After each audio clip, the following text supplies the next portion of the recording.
meeting of the Winchester Select Board by remote participation.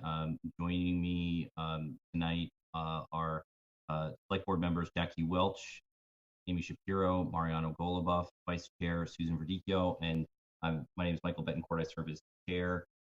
We've got a few things going on tonight. Our next tentative meeting is actually going to be in 2021. This is our last meeting of 2020. Looking forward to a much better year, hopefully, than this one. It has to be, really. But looking for January 11th. So if anybody has any issues with that date, or we happen to need one sooner, but with vacations and time off, that was the earliest date that we could put on the radar. So I'll start the meeting first with any matters from the audience. If there's anyone here that has anything that is not otherwise docketed on our agenda, you're welcome to speak now.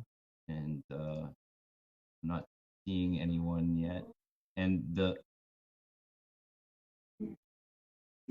don't see any hands raised or anybody speaking up, so we'll move on. And I think Betsy Sands is here as well. If you could join the panel, that would be great. Betsy has applied for the Affordable Housing Trust. Hey, Betsy, how are you? I'm fine, thanks. How are you? Good, good. Just thank you for your willingness to serve the town in the capacity of the Affordable Housing Trust. I don't know if you could just give a little bit of your background briefly and why you're interested in the position, and we'll see if the board can has any questions for you. Sure. So I've been a resident of Winchester for over 30 years and have actually been involved in the town in a lot of different ways. When I was at home, I was actually volunteering in the school a lot, helping out with overrides to help the school system. When I went back into the workforce, I was working at Bank of America for a little while, and then I decided that I really wanted to be more part of the community. So I joined Winchester Savings Bank as a lender. I've actually been a commercial lender as well as a residential lender for over 30 years. And also been a member of the chamber board in Winchester for 7 years and president for 1 year. Also on the town manager selection committee with Marty Jones and all my other committee members who were terrific. And so I just got a call from Marty Jones asking, telling me a little bit about the Affordable Housing Trust. Sounds like an interesting opportunity, one that with my client base, I see a fair amount that there's not enough affordable housing in Winchester, and I would love the opportunity to help in any way that I can. Certainly with a finance background, I think that it would be helpful for the trust to have that type of background on the trust. Thanks, Betsy. Any questions or comments from members of the board? I just wanted to jump in and say thank you for all your past service to the town. I have no doubt that you're going to be extremely effective and hard worker on this particular board trust. And thank you so much for volunteering, given all that you've given to the town in the past. Thank you. Yeah, Betsy, thank you for volunteering. Do you think there would be any case where there would be a conflict of interest with this position?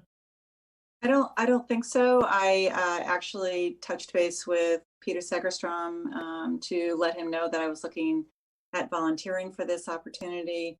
He was on board with it 100%. He's very much a part of this community and feels that volunteering, especially for something like this, is very important. So no, at this point, there's no conflict of interest whatsoever.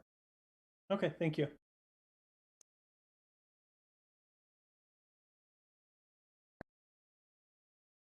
Great. If there aren't any questions, say thank you to Betsy for coming in, especially on such short notice. This wasn't docketed on our agenda officially, so we'll kind of vote later. But in the meantime, the first meeting is of the Affordable Housing Trust tomorrow. So hopefully we can see you there and get started, and then we'll kind of ratify any approval needed afterwards. It sounds great. Thank you. Thanks, Betsy. Appreciate it. Okay. Have a good night. Thanks, you too. Take care. Next, we'll move on to the town manager's report. Lisa. Good evening, everyone. So there is a 2-page report that is included in your packet. So I don't necessarily want to go over all of it here, but certainly let me know if you have any questions. Some things that I want to update since I included that memo in your packet last Thursday. We've updated the testing dates and times. So due to a snowstorm on Thursday, the December 17th testing date that's in that memo is going to be moved up to December 16th. We also shifted the hours 1 hour later, so it's a 12:30 to 4:30 to accommodate some of the school employees. Since then, we've also resubmitted for CARES funding. So we've had a lot of back and forth related to CARES picking up some of the funding that FEMA is no longer going to pick up, and then needing proof of that prior to their acceptance. So even though we expect to get the full $2 million, we submitted an $800,000 initial sum based on what we have already spent, and then the remaining 1.2 million is, will be submitted at a later round when we can sort of show the funding that FEMA has rejected, and then include that in and all the documentation. So it's been a lot of work for Chief Rick Tustin, who's been overseeing the FEMA grant. He did a lot of work keeping track of expenses we were told would be covered, and then they weren't. And then also a lot of thanks to Stacy Ward, our comptroller, who's been helping to sort of figure out all the nuances between the two and getting us the right submission for CARES. But those are just some of the bigger updates. And I think I did include something about police reform in the memo. Since then, the governor has made some changes to that bill and sent it back to the legislature for their review. So no update since that. Are there any questions about, there's one whole sheet about project updates. That list was provided by Meg White. So it shows projects that are in the pipeline, whether it's construction or design or RFPs that are in the queue.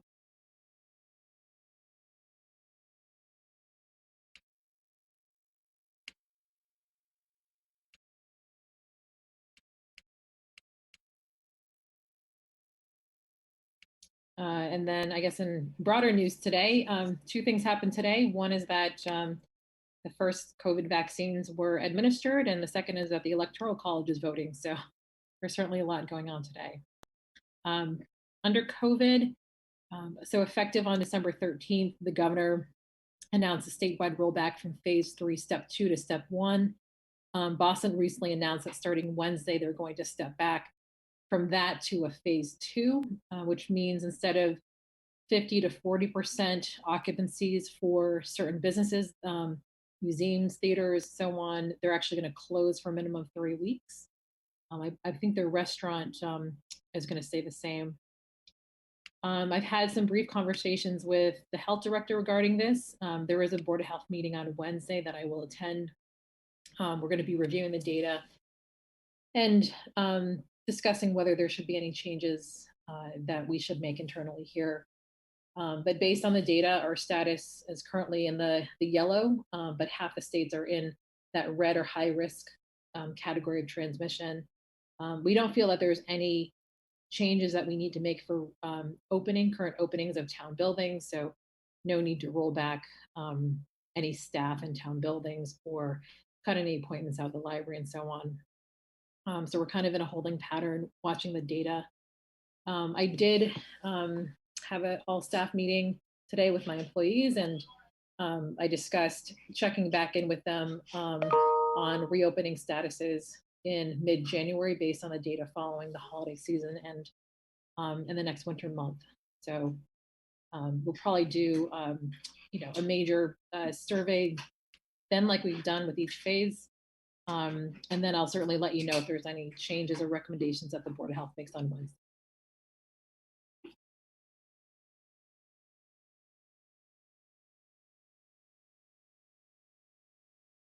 Okay.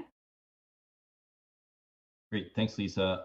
So the upcoming testing dates, are we sending a reverse 911, or how are we advertising those? So the two that we did previously, we did not do a reverse 911. We can certainly do that. We did sort of a website, social media blast. We also went through some of our departments who have various lists to contact seniors, families, low-income residents. So we are, we kind of plan to do the same, but we can certainly do a reverse 911 and also announce that there will be December 28th one, and to look at the website for future dates, because I think it's important that everybody know that they should be checking out our website for the most current information about testing. So for right now, it's the clinics are the 16th, the 20th, and the 28th. Yes. Okay. And the 28th Town Hall Auditorium, right? Yes, at Town Hall Auditorium. The sign up slots will be on the registration form. It looks a little different from last time. I think we made it so that if the time slot fills up, it disappears altogether.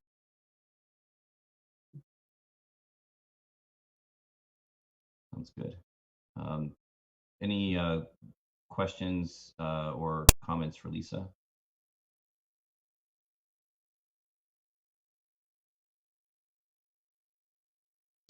Okay.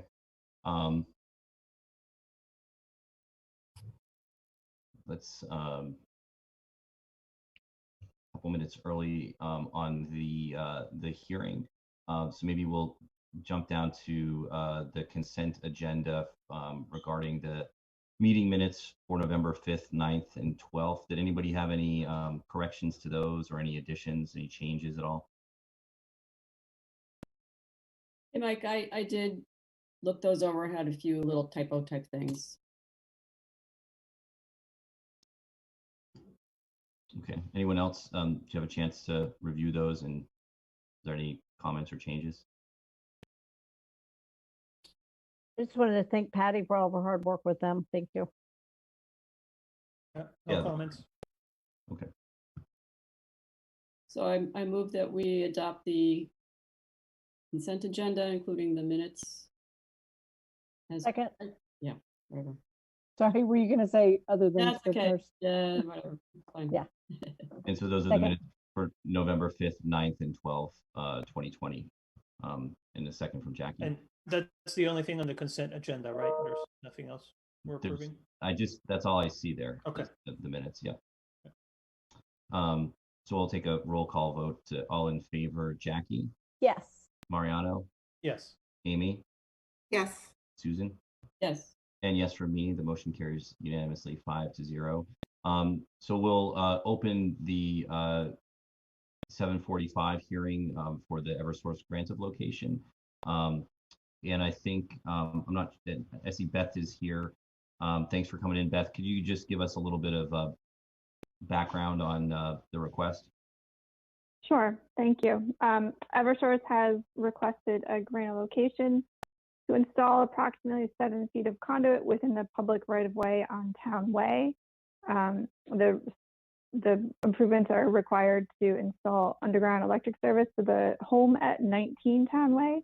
And there's no sidewalks in this area, so they'll just be running the conduit from the pole into the through the grass strip and to private property. Engineering and DPW have reviewed and have no concerns. Thank you. Great. Are there any questions? I think I see Jacqueline Duffy is here as well from Eversource.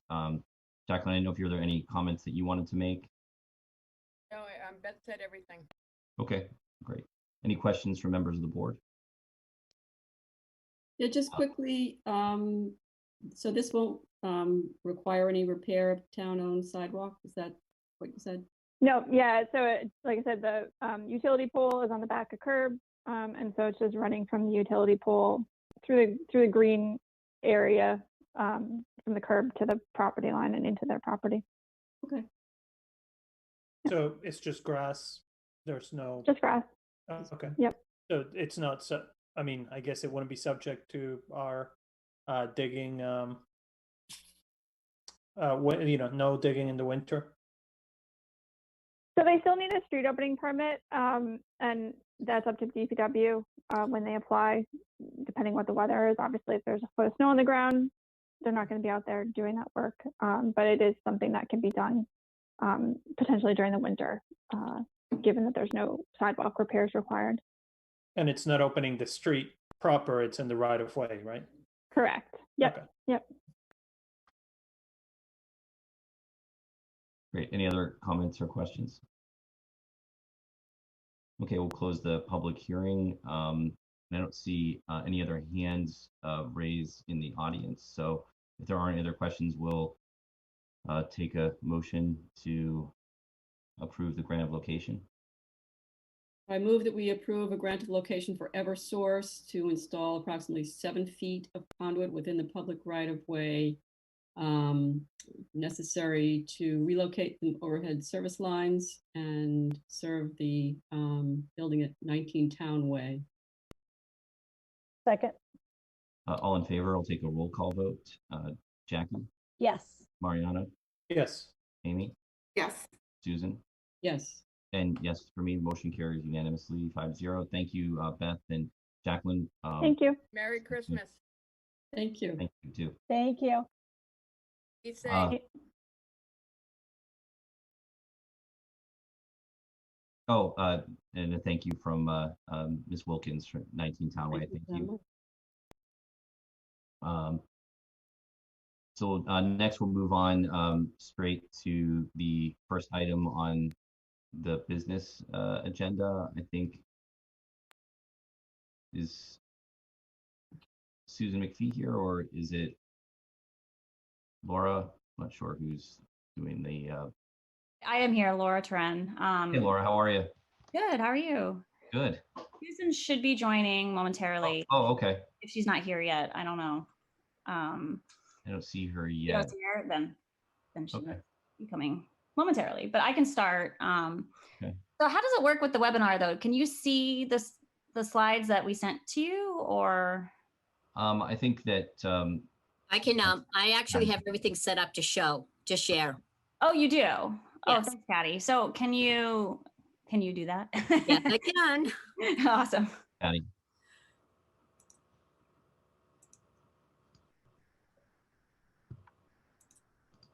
Okay, perfect.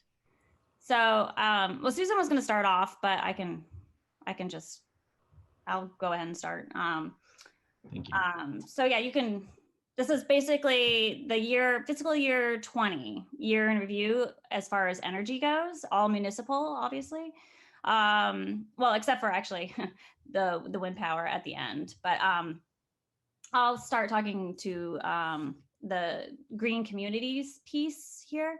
So for the last decade, we've been trying to get to our 20% goal of being 20% below our baseline year of 2010. And every year we've been chipping away, and we weren't able to get to that 20% for a variety of factors, but mainly just because of increased enrollment and increased square footage of our buildings, even though we had done a lot of energy projects. But I feel like there should be like fireworks going off on this slide, but we finally reached our 20% goal. And in fact, we hit 22%.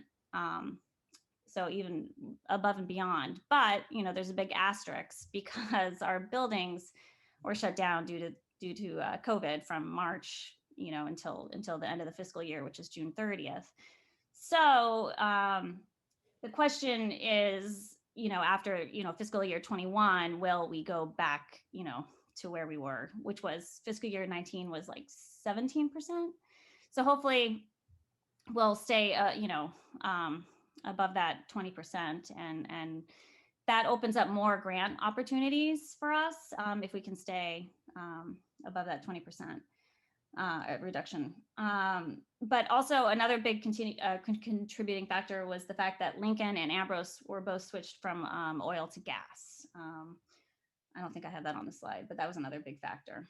So yeah, and then also this year will be the increased ventilation from the pandemic, and having to leave windows open and such things like that. So I'm not sure how that will affect the energy use as yet.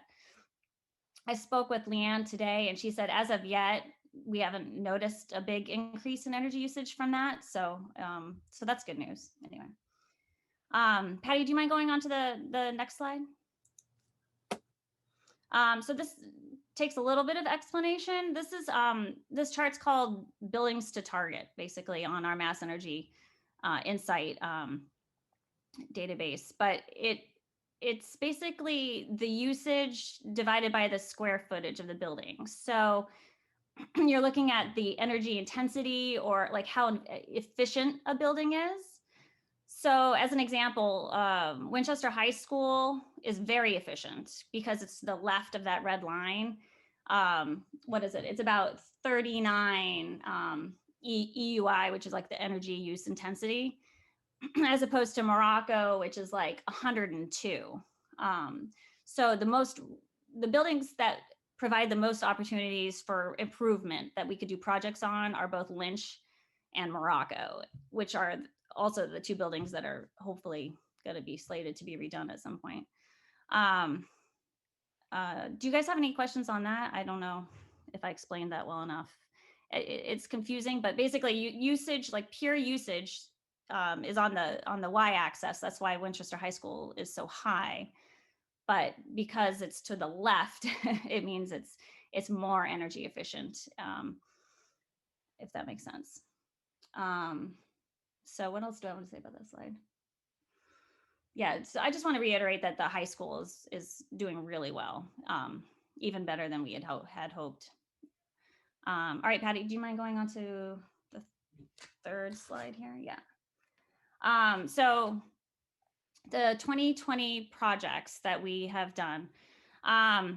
So the Ambrose LED lighting, this is the phase 2. We had already done some of the lighting, but this is the second phase.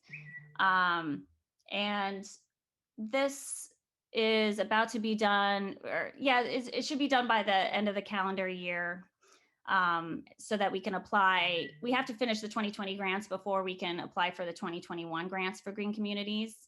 It would be another $100,000. So we're working on as hard as we can to finish the Ambrose LED phase 2, which should save, how much does it save? It's projected to save around $8,500 per year. And then the town hall auditorium installation, it's actually also installation around Brian's office and the planning office.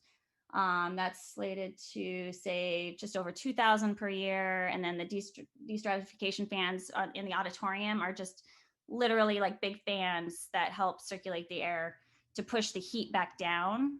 And that's about $800 per year. So all the three of those projects need to be finished before we can apply for the next year's grant. And then the rec center's attic installation was completed in August, and that's going to save around $2,100 per year. And I was supposed to turn it over to Susan. Oh yeah, Susan, are you there now? Yep, I'm here. Okay. Can you hear me? Yep. Great. So next slide, please. So here are our solar arrays so far. This is the performance for 2020 and then projected into 2021. So some of these arrays have been around longer, but if you look at the bottom, Winchester High School only came online as of October. It takes Eversource a really long time to get arrays connected up. So even though the panels have been on the roof for a year, they only came online, in other words, affecting our bills and showing up as of October. But the good news story there is that in Winchester High School, we did get a great PPA rate of 7.3 cents And that's as compared to, we pay in general about 19 cents a kilowatt hour. So it's a really great rate.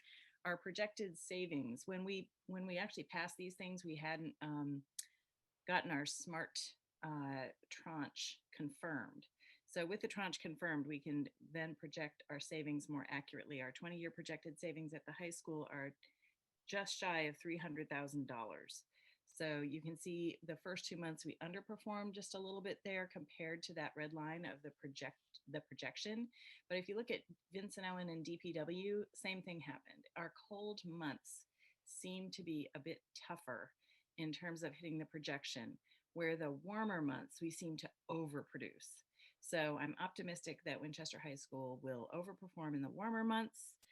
So if you look up at DPW, that array has been online a little bit longer, and it's a really good news story. Our projected savings over the life of that array is about $154,000.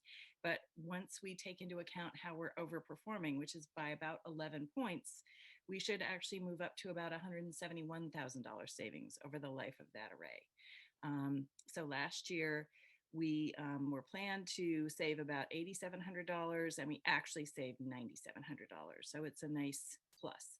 And as a basis of comparison, since it's a smaller array, we are at a 9.2 cents rate on the DPW array. The graph that you're looking at is actually the kWh that we're generating. So that's actually how the array is behaving, what it's generating compared to what the plans were.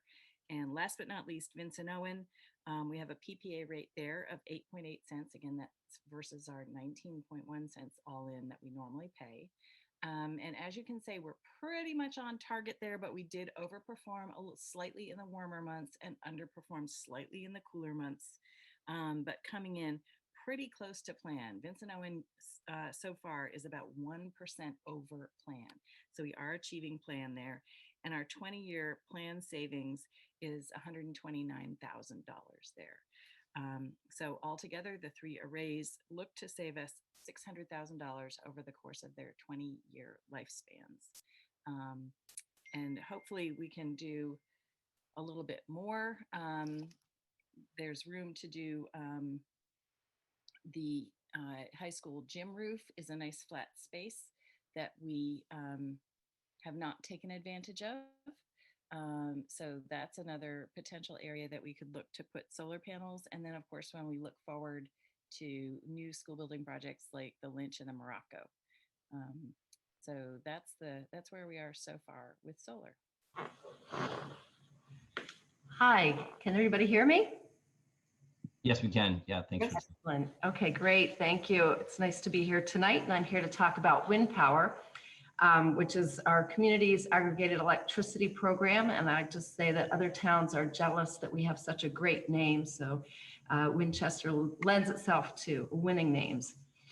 So new in 2020, we started a new 3-year contract in January, and we added 10% more renewables than Eversource Basic, which is up 5% from our previous contract.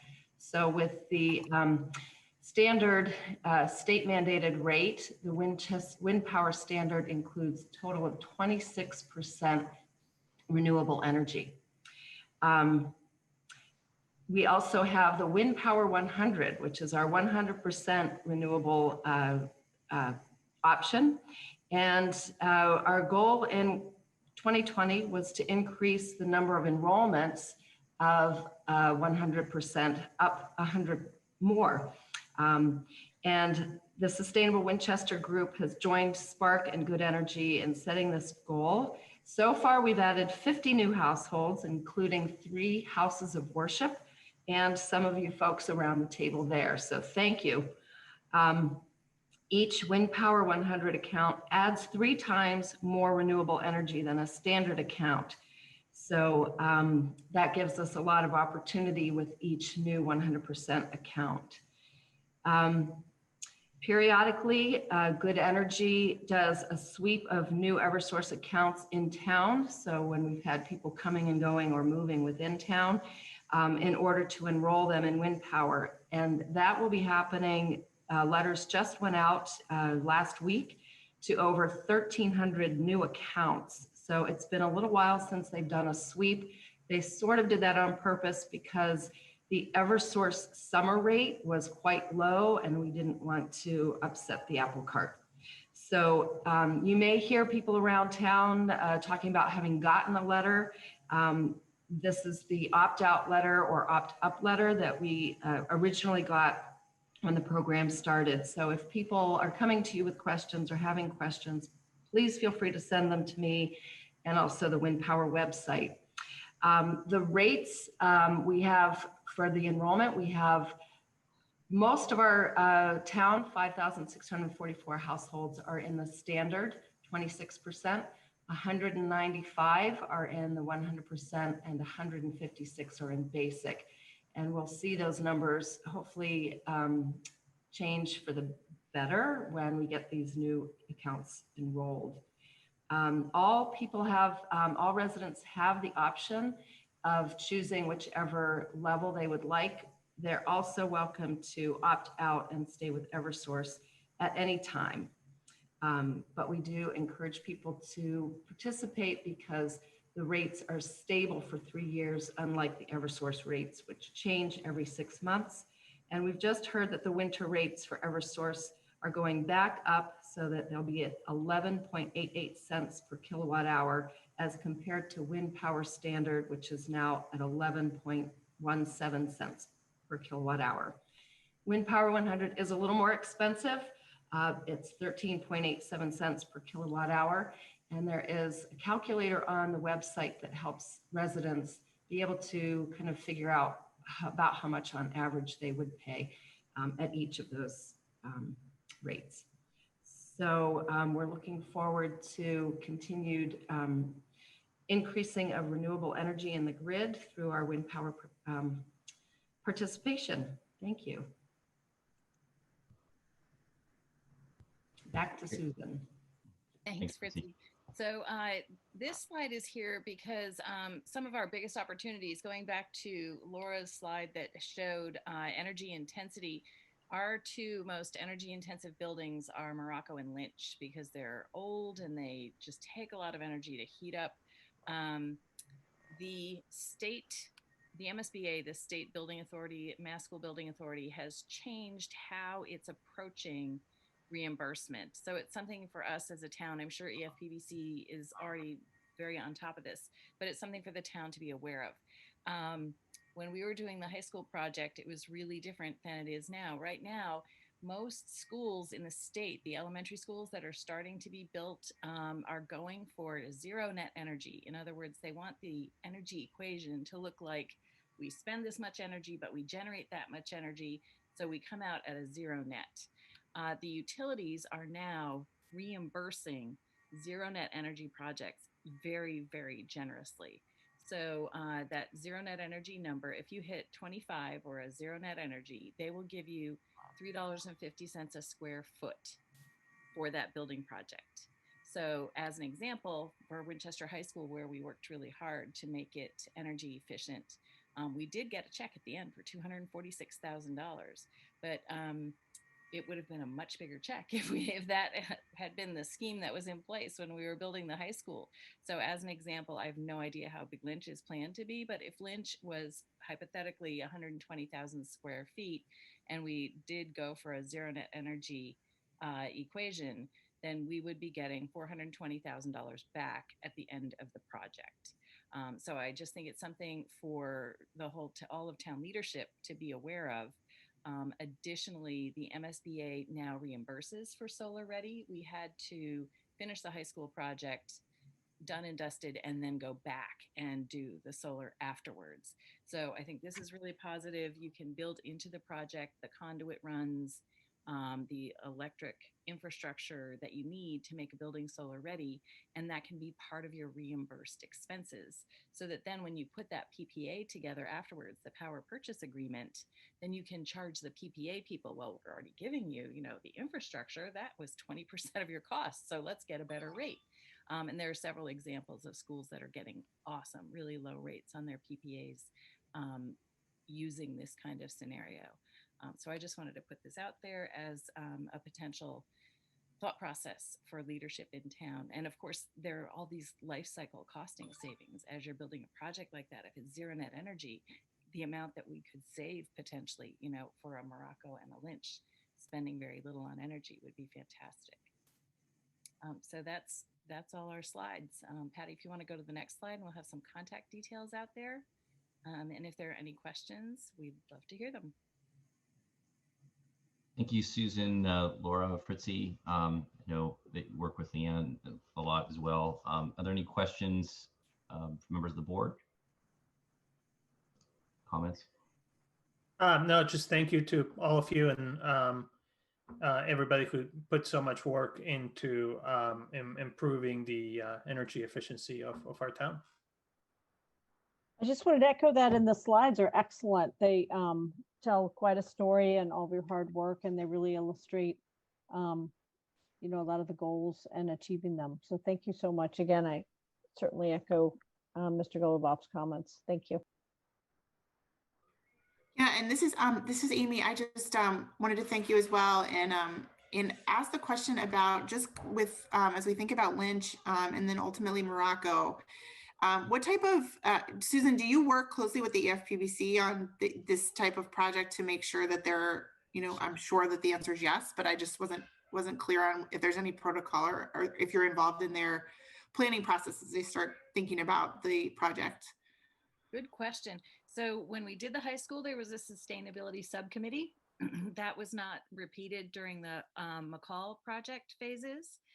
So I would hope there might be a sustainability subcommittee again for a Lynch or a Morocco. Yeah. The other thing that has changed, there's an energy management liaison on EFPBC, and now 2 of our energy management committee members are on EFPBC. So there's some really good knowledge at that table. Oh, great. It really depends on how the projects are structured, but the utilities have changed so much how they are incentivizing these things. They've realized that for them to start to build really low energy intensity buildings, they've got to get out there with their incentives. So that's the biggest change. And I would be confident that if there's money attached to it, EFPBC will be all over it. Okay, that's great. Thanks. Yeah, so thank you, Susan, Laura, and Fritzy. I think I just had a quick question on those little line graphs showing the solar arrays performance. I think there was some way to have that kind of information up on our town's website so residents could check it. And that, if that's in the works, that would be really great to have as well. Good question. I think, Laura, were you following up on that? I think with town. Yeah, actually, yeah, with it would be up to us to work with, I think Jen at Town Hall to try to get that up and running on the website. Mm-hmm. So we would love to do that if we can push that through somehow. Yeah, I think residents would be interested, and other towns have, I've gone and Mm-hmm. spied on other towns, and Arlington and so forth have that kind of information, and it's kind of cool. And I thought also that there would be some kind of information sharing between Select and like the high school. Maybe that this could be something that high school students could work into the high school science teachers could work into the curriculum a little bit, and the students could learn more about. Yeah, we definitely want to get Catherine Dwyer. I know she was working with the principal of VO to even the elementary school age kids to get them doing science projects around the panels on that school. So I'm sure she'll do the same at the high school too. Great. And then the only other thing that just in terms of the high school gym roof, I was on EFPBC for a while, and I remember there was some like time limits on the roof warranty that came into play when we were trying to put the solar array on that roof, and that there were some things that needed to be fixed on the roof. And I thought most of the problems with the roof had been fixed, and I'm just kind of concerned that I think it's 5 years is running, or perhaps has run out. So whatever the first step is to kind of get the ball rolling with putting the array on the gym roof, would be good to know. And if we can help make that happen, that would be something we'd be willing to do, I think. Great. Yeah, I think the next step there is for EFPBC to pursue it. I am not up to speed on the gym roof. Having said that, one of the changes at the MSBA, or actually at the state, I shouldn't say MSBA, is when a school applies to a program, you'll recall that I was bugging the board to pass things rapidly so that we could get in a better tranche in terms of pricing. Now, as soon as you sign up for a program like this, then you get whatever tranche is going then. So they've kind of fixed that problem. So as soon as we can say we're going forward with an array on the gym roof, then we can capture whatever the best pricing going is. But I can't speak to the roof warranty or the roof issues. Okay. Thank you. Thank you.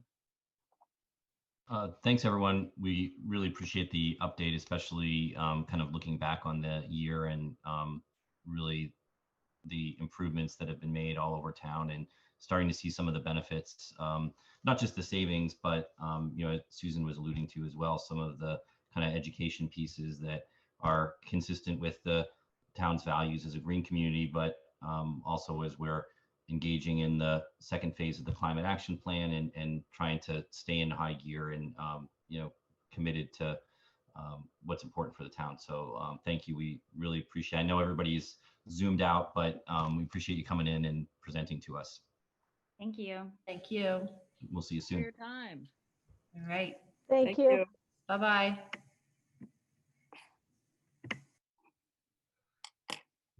We'll move on to the next business item, the transfer station facility improvements. And I think we've got a full crew here. Jay Gill, Nick Parley from DPW, and Leanne McGann.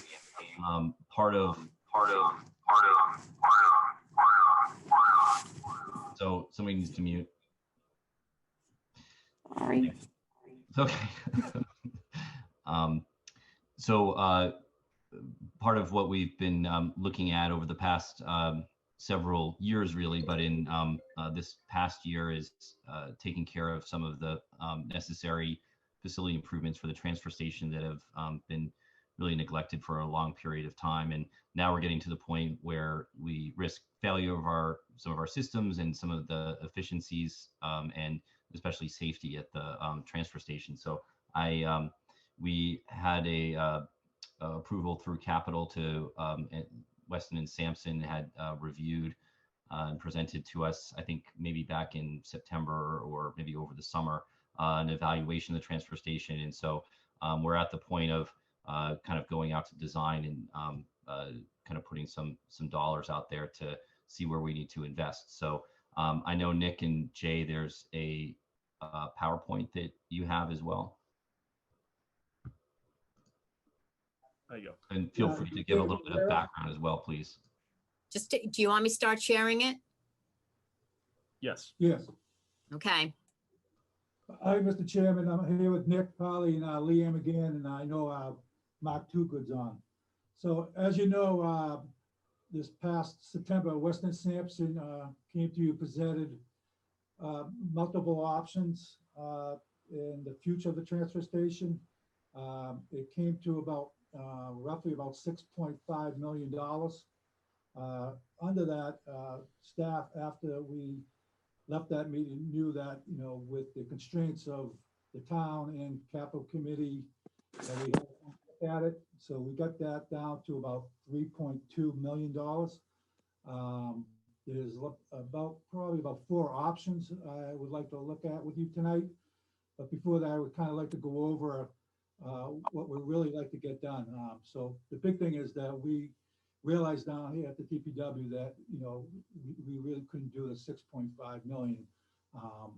Just to let you know a little history, it's been a long time, well over 10 to 15 years. We've been trying to, you know, do upgrades on capital improvements on the transfer station. So I hope tonight we can present something really good and bring the transfer station, you know, well out for another 20 years.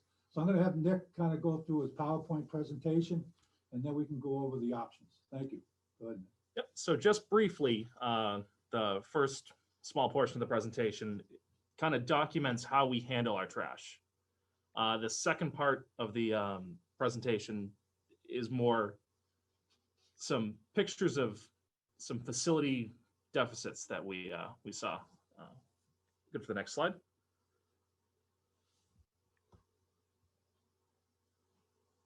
So this is just a quick overview of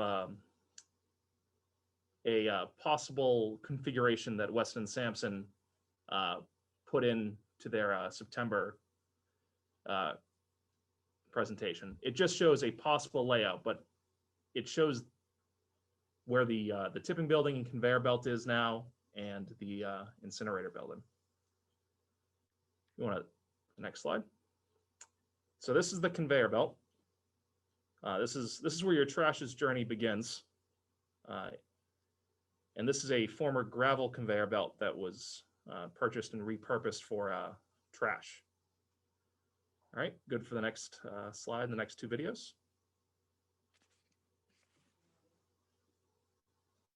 So this shows the conveyor belt after the incline loading trash into the compacting pits. And the next video shows the compacting pits compacting the trash into our 70-yard trailers.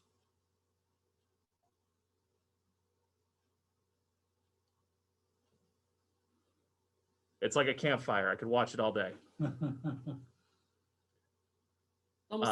It's almost like Mr. Rogers. Yeah. Exactly. All right, all set for the next slide. So this is kind of a view from down below. You can see how the pits are tapered into the compacting pit, and our trailers lock into that compactor and get filled up. And that's a picture of our trailers over there. We have 6 in our fleet right now. 5 in our fleet, 1 off the road. Where do our full trailers go? Our full trailers go to Wheeler North Andover, a waste to energy facility. They incinerate our trash and produce electricity, and they harvest metals from the ash. We're 6 months into our 5-year contract with Wheeler. So this is the incinerator building. It kind of dominates the middle of the transfer station site. All the electricity for the recycling area, the conveyor belt, and the compactor are routed through this building. This building's electrical system is original to its construction in the early 70s, and we're having difficulty sourcing spare parts for the electrical system. This is a view of kind of what we deal with daily there. The pavement has become moonscaped at this point. And in the future, there might be DEP compliance issues with this pavement abutting our capital landfill. This video here shows the chain on the conveyor belt. The brass bushings in the wheels have worn. This conveyor belt was suggested it would last us 10 years. We're entering our 13th year. He shouldn't be able to lift up on that chain. The chain should be tight. But with the bushings wearing out, it's created slack in the chain. We're still confident we can get through the next, fiscal cycle with this chain, but it's not something that's going to last forever. This is the staff break room, and it's in the dog pound there. This is where we're kind of expected to take our lunch, but we're 15 feet away from where the town has the dogs that are in the dog pound. It's kind of a makeshift facility at best right now. This is a view from below in the tipping building. There's some cracking going on in the floor.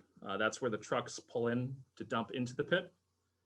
Something with our Weston Sampson assessment that would like to have them look into further.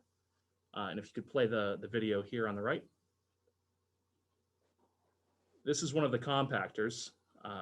It's been rebuilt once since the 1970s when it replaced the tipping building. That wheel there should be spinning. So just to give you FYI, about a month ago, there's two rams, one for each pit.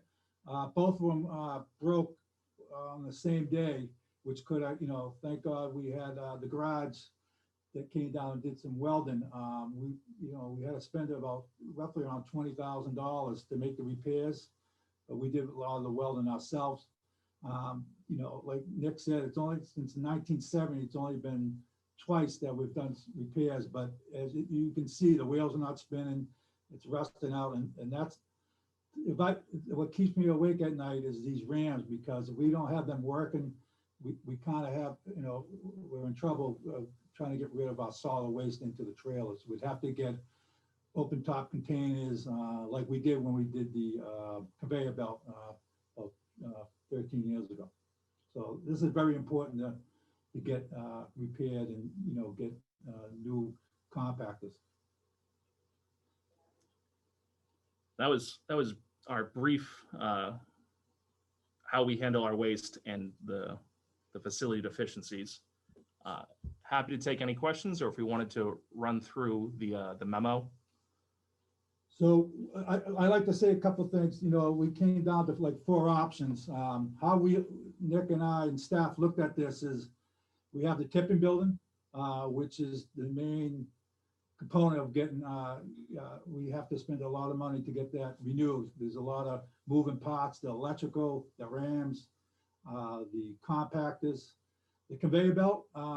It's lasted 13 years. We don't need to add a new one. We just got to make some new adjustments on new chain, get it painted, and we're pretty good with that.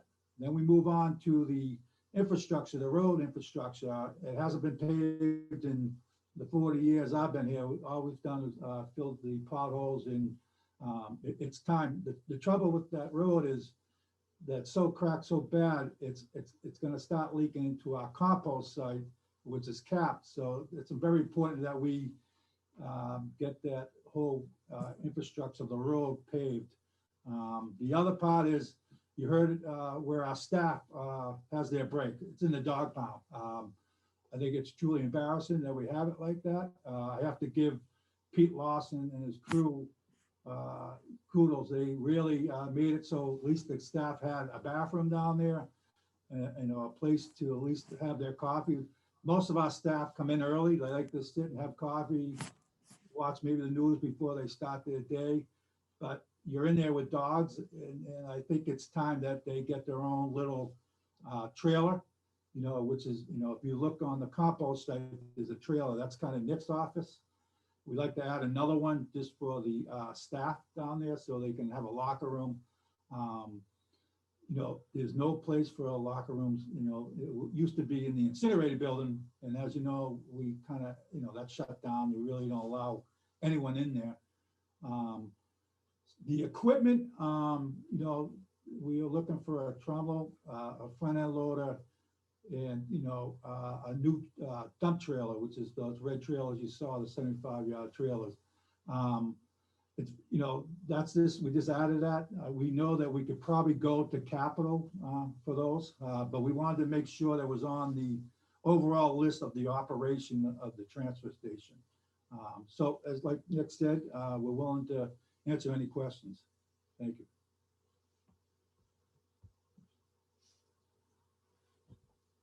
Thanks, Jed. Yeah, if there are questions, please jump in. Yeah, so I had a question on the order of the options. Would it be possible to, would it be possible to do option 4 in the first year? So that's option 1 less the incinerator building and the equipment. And then in the next year, do the incinerator building and the equipment, or would we lose in some efficiencies if we faced it like that? Good question. The only thing is with the incinerator building, the electrical's in there, but I think we can separate the electrical. Weston Sampson thought we could do it. I would like to do the incinerator and, the other phase, together. I think it's important.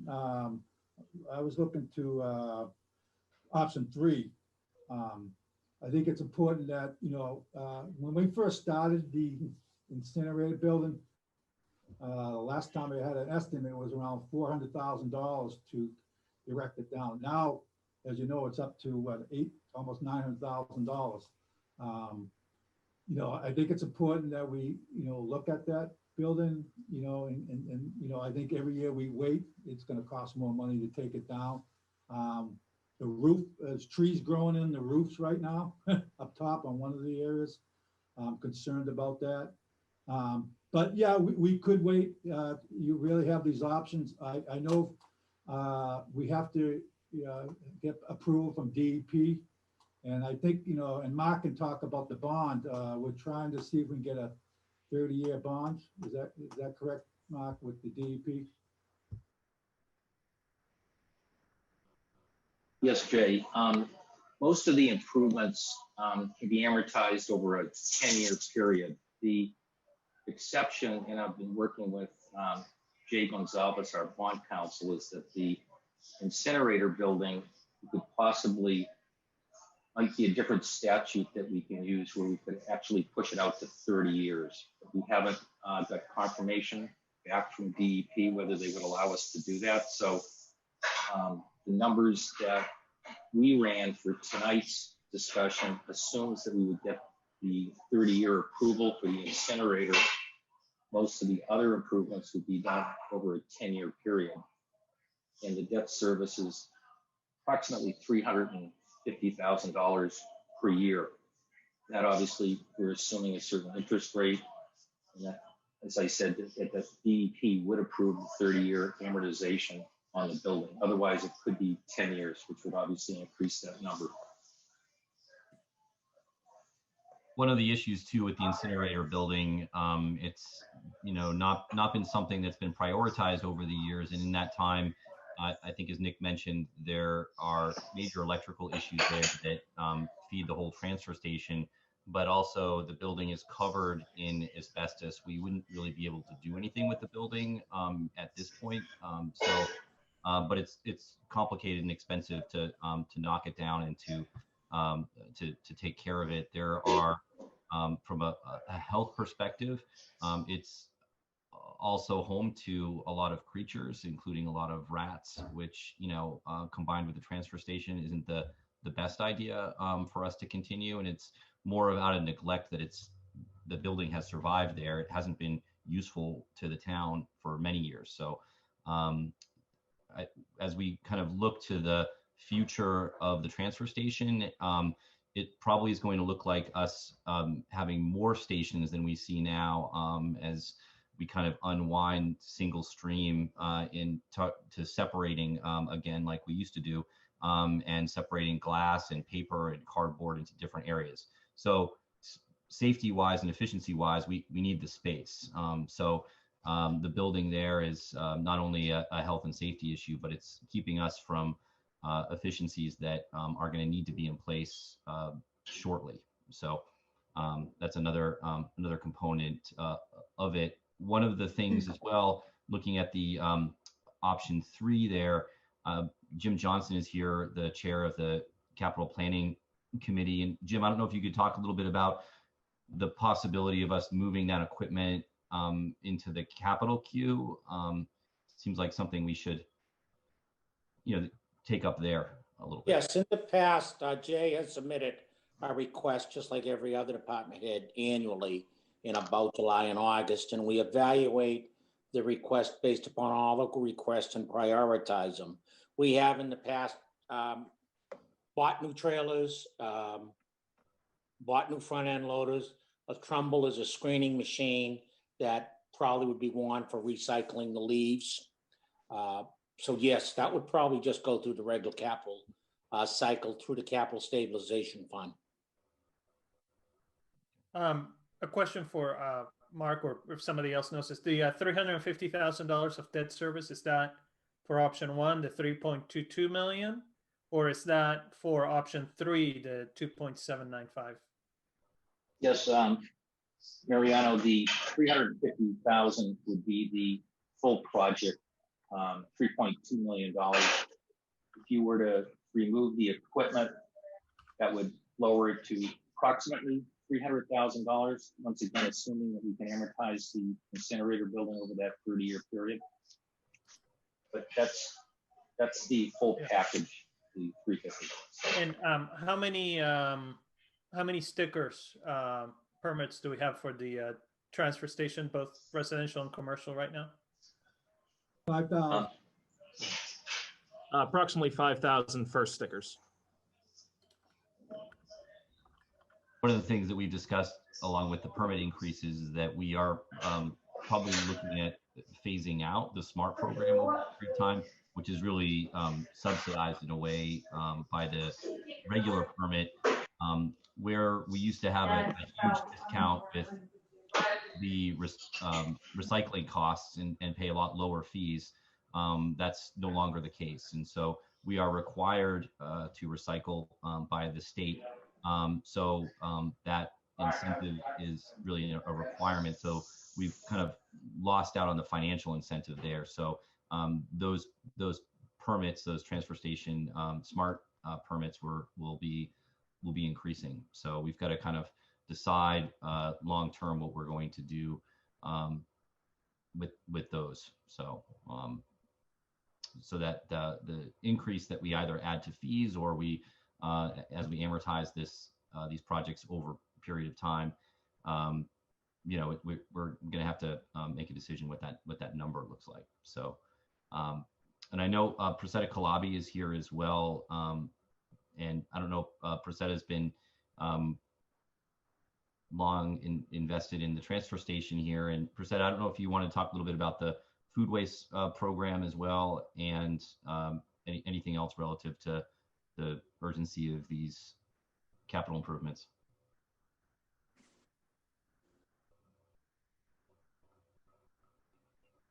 Mike, can you hear me? Yeah, I can hear you very faintly, Prasetta.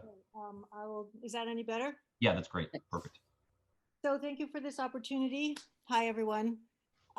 This is actually a long overdue set of, improvement isn't even the right word. What we're trying to do is get up to a really good functional standard that will take us into the future.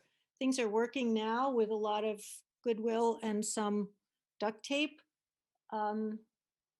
We've been reactive rather than proactive, and it sounds to me that everything we've been talking about would be necessary to move forward, to make any of the changes in the programs that are potentially revenue generating and things like that. We need to have a solid base at the transfer station, and this much reduced from what Weston and Sampson proposed, so 6 million down to 3 point something million, is really baseline for safe, efficient function at the transfer station. And once we have that, we can figure out what other options there are. Not only will this allow us to respond efficiently and cost effectively, we hope, and environmentally effectively to things that change in waste management, but it will also allow us to take some initiative. Mass DEP, as some of you know, is very interested in regional problem solution, not town by town problem solution, but having a lot of towns go in together on problem solutions. It's much more cost effective, it's much greener, and they're putting money into supporting that. So compost is one, anaerobic digesters, they've actually put together some anaerobic digesters that everyone can use. Food waste is one. It's a particular interest, I would say, for Winchester, because food waste is very wet, it's very heavy, it doesn't burn well, it's expensive to burn, and it has both financial value and energy content value. We've been approached by a couple of companies who want our food waste. We're not set up for it. We need to have some space in which we can build what we need to build for that. And in fact, one of the companies is so interested in our food waste, they are willing to pay for an in-vessel system, which means an encapsulated odor-proof, rat-proof, mouse-proof, raccoon-proof oven type thing, which will process the food waste and concentrate it so that instead of taking out huge quantities of wet, heavy stuff, we would be taking out much smaller quantities, like a tenth to a fifth the amount that would be also lighter. They're willing to pay to have this stuff done, but we need a place to put it. And it needs to be someplace that's in the drop-off line so that residents can easily access it. That's just one example. Once we have some space and some reliable system, more reliable system that will take us in the future, we can explore other options like that. Compost, I mean, leaf compost is another one. We do well with that already. The screen is potentially a part of that revenue generating stream, because what that means is we would have the equipment not only to filter our compost and have it be cheaper to send out because we're keeping the rocks and the stuff that doesn't belong in it here, but also we could potentially take compost from other towns. We could get grant from Mass DEP is giving out grants for that sort of project, so that once we have a base, stable base, we could get support to build some of these types of structures, additional structures, and then we could also have revenue generation by taking it in from other towns or by swapping. We would send them our, I'm making this up, wood waste, and they would send us their leaf waste. So there's an efficiency, and we don't have to build it all, everything we need to use ourselves, but also there's an efficiency because we can get some funding to get it going, and we could potentially have revenue coming out of it. Is that what you're thinking, Mike? Was there something else you were? Yeah, no, thank you, Priscilla. And, you know, it's kind of what we're looking at, the future is kind of uncoupling, you know, a lot of these pieces for not only for our carbon footprint, but it's more financially efficient for us as well. So. If I can speak to that for a second, or did Jay want to say something? You talk up there. Jump in, whoever wants to. So we have been, and again, you all know this, I'm saying this as much for the home viewer. The last 5 years have been very exciting in solid waste management because many huge things have changed. Two obvious ones are the price of petroleum went down very low, which meant that recycling became not cost effective. It was cheaper to make stuff new. And the second was that China, the national sword policy, meant that they were basically no longer accepting much of the global recycling, partly because it's contaminated. We don't do a very good job in this country, but partly because they're also trying to clean up their environment, for which we have to give them some credit. So we have had a sort of one size fits all. Trash has been, we get one company and they do everything for us, which is no longer the most effective way to operate because there's so much specialization being developed in each of these areas, and the finances on each of these areas are quite different. So if someone's willing to give us money for our food waste, then we could use that revenue for something that isn't giving us any income, but we could pay for it instead of putting it onto the sticker price, for example. We need to be able to pivot, and having options and the physical plant at the transfer station is going to be a very important part of that pivot. So we're not so locked in to stuff that might not be functioning in a few years' time. Great. Thank you, Priscilla. Are there any other questions now? Jimmy, I didn't know if you wanted to weigh in or just whispering. This is a very complicated situation. And one of the things I've come to the conclusion is that at some point in time, possibly we should look at including a debt service fee on top of all the, on the permit fee or all the fees, such as a 5% fee on the transfer station permits, building up to about a 10% fee, which at $300 would give you in year one, $15 permit times $5,000 would help subsidize the debt service long-term. You could, based upon board decisions year to year, raise that percentage up to 10% or whatever percentage the then select board would like. But I do believe that some of the debt service could be covered within a part of the fees. Okay, thanks, Jim. Any other questions from members of the select board? I just wanted to go back where we were after Mr. Golubov's comments about the phasing and that sort of thing. But I did want to praise Mr. Gill and his staff and Mr. Parley for taking the effort to actually scale down the project despite all the needs.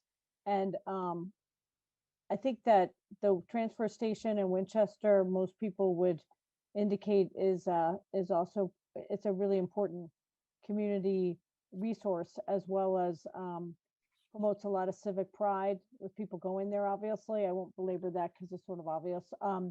Even those who have trash solid waste pickup, I think for everyone, they sort of appreciate the fact that we have an operational solid waste system and location, because even those who have pickup often go there, sometimes will go there anyway. So some of them still get a permit. So all of this is good. I think it's an investment in our community, I guess is my point. I know we have very limited funds, but all of the items that had been proposed seem really important. And I think that they've scaled down to kind of the essentials. I mean, they've gone, I believe, less than half. So I don't want to overlook the really important comments of Ms. Calabi. I'll get to those in just a second. But I guess, if there's a way to somehow handle the finances, everything that was proposed seems incredibly important. And I certainly don't disagree with anything Mr. Golubov was indicating. I'm sure that, we all would like to do all this if it's possible. So I would just like to kind of echo Mr. Gill's comments that sometimes the costs go up, as we all know. So if there's a way to do what the slate that they've proposed, it seems obviously expensive, but needed. And then as far as Ms. Calabi's comments, I wanted to praise her for her vision and the vision actually for everyone who's been involved in this project, including Mr. Gill's team, obviously, of course. But looking at different vendors and different ways to look at solid waste, and particularly the wet food element of it, seems very forward-looking, and I'm sure that would then result in us having less that's put in the conveyor belt, because a lot of what's in the conveyor belt, I'm sure, is food waste. But in any event, I won't belabor it. I just really appreciate everyone's comments, including Mr. Johnson's and Mr. Toogood. I'm certainly for what's been proposed, and I truly am grateful for everyone who's contributed in all kinds of different ways. Thank you. Well, I just wanted to say essentially that it does seem like there's a lot of expert analysis that's been done, and I really appreciate the analysis about the financial aspects of this, so that we can kind of understand, the full scope of what we're deciding. And I just wanted to ask, it gets a little granular in detail, but I have the sense that the transfer station is accepting food waste now, and I have the sense that that's kind of catching on. And I wondered if anybody had a sort of idea of how much we're generating, and just as a way to kind of predict whether the community would be behind this. Do we know how much how popular is that? Yeah, so we're collecting about 1.75 tons per week in food waste. Per week. Yeah, and just to let you know, we're also doing in the schools also, we're collecting food waste in the schools. We started doing that a few years ago. Some of it got paused for COVID, yeah, I believe. Yeah, because of COVID. Yeah. Okay, so that kind of confirms my suspicion that there is a lot of support for doing this. And I know that some of my neighbors have the little green bins out for curbside pickup. I'm sure that would be, if there's, potential source of revenue in pursuing that sort of aspect of things, I think that would be great. And it sounds like that the biggest financial risk, or the most hardest to calculate or foresee or predict, is the recycling. That's changing a lot. And then added to the food waste aspect, which is new. This is what we need to be looking at. That's the value of having this transfer station, is that we can be flexible and pivot, as Priscilla said, as conditions dictate. And in order to do that, it sounds like you need space. You need to get that incinerator building. I would say both the solid waste market and the single stream recycling market are very volatile in this region. Okay, but again, not only fixing the solid waste equipment and that building, the tipping house, but we need some space to have bins and do this kind of, and modernize, keep up with the trends in our operations. So that's I do think it's important to deal with that incinerator building now.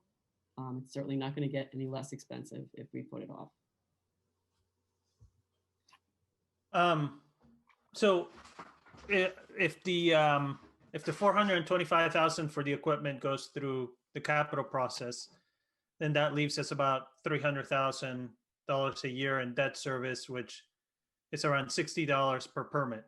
Then, Lisa, would you think it's a good idea or support at Springtown meeting us going for issuing debt from operating debt, so not excluded and not from the stabilization funds, for that whole amount, and then with the understanding that the select board would add to the sticker a $60 capital item or fee.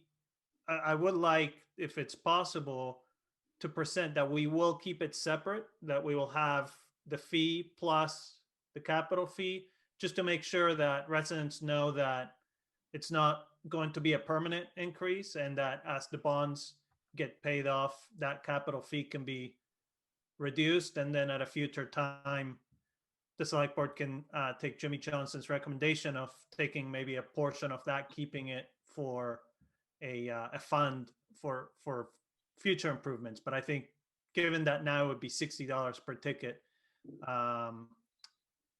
probably we would just pay this one project for now. Yeah, I mean, I will say that it's certainly one of the many options that we will explore. I mean, we're going to be talking more tomorrow with myself and DPW about just how these changes are impacting even just the fiscal 22 budget right now. So we're going to be looking at many different options to put on the table. Certainly, I have to put in something for February 15th, and Springtown meeting happens after that. So there might be something that I'll reflect in my budget that doesn't, assume that those options will pass, but those are certainly things that we'll put on the table and explore. So, I mean, I think I would be in support of putting something like that at Springtown meeting, of a bond from operating, assuming that the select board supports the idea of putting a surcharge on the fee for capital improvements. Yeah, I think that's a good path for us, Mariano, and we have been meeting with representatives from the finance committee on this as well, just to give them a heads up. And they had a lot of questions on the privatization side to see if there are kind of long-term efficiencies with, I think as Priscilla mentioned, somebody just taking it over completely and doing it for us. But it really limits our flexibility long-term, may incur other financial costs, and also would increase traffic to the site by an exponential amount. So the benefit on the privatization side is that our permit from the DEP allows us to take quite a bit more trash in than we normally do, about double what we do. So while it may be attractive on the for the someone on the private side, for Winchester residents, that means a lot of big trucks all the time. So my point is that this is really the option that we discussed moving forward with. I mean, so what I would say is if we decide to double the amount of trash that goes to the transfer station, because FinCom and town meeting think it's a good idea to pay for a lot of these improvements, it's not necessary to privatize. We can do it while keeping control of the transfer station as is now and get the revenue ourselves. So that would be my view, that if we want to double and increase the number of trucks, if that's something that town meeting would want to do, I would want to keep the transfer station municipal. Yeah, I think we all kind of agreed that just generally, at least for the staff and people that were discussing it, that wouldn't be a great option, just because of where the transfer station is located. So, but yeah, to your point, I think that makes sense on the debt service and segregating that fee and identifying it to residents. That's what it's for a limited period of time. And it's a lot shorter debt service on some of these pieces. We're still not sure on the 30-year on the incinerator building, but we're more used to the longer debt service than this. But so 10 years is a little bit higher cost, but we'll be done with it in a shorter period of time.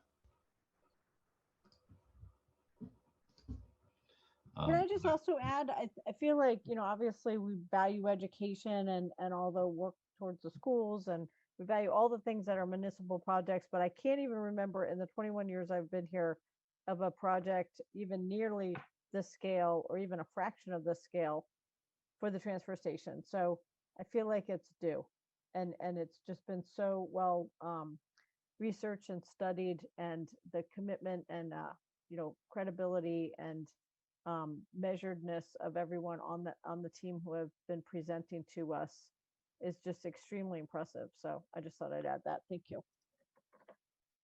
Thanks, Jackie. Any other questions or comments from the board? We could certainly move forward with the recommendation. Seems like we're leaning towards option 3 here, and Jimmy has promised that Capital Planning Committee is going to move forward that $425,000 for us. Right, Jim? Yes, my statement is we'd evaluate it and go forward with the process in the next capital cycle. A promise. Thanks. Commitment. Thank you. So, Mark, I don't know exactly what, there's a question of the kind of $100,000 that was approved through capital on the design side. And, so it seems like there's a commitment for us to vote on to move towards option 3 in terms of a vote from the board. Yes. Okay.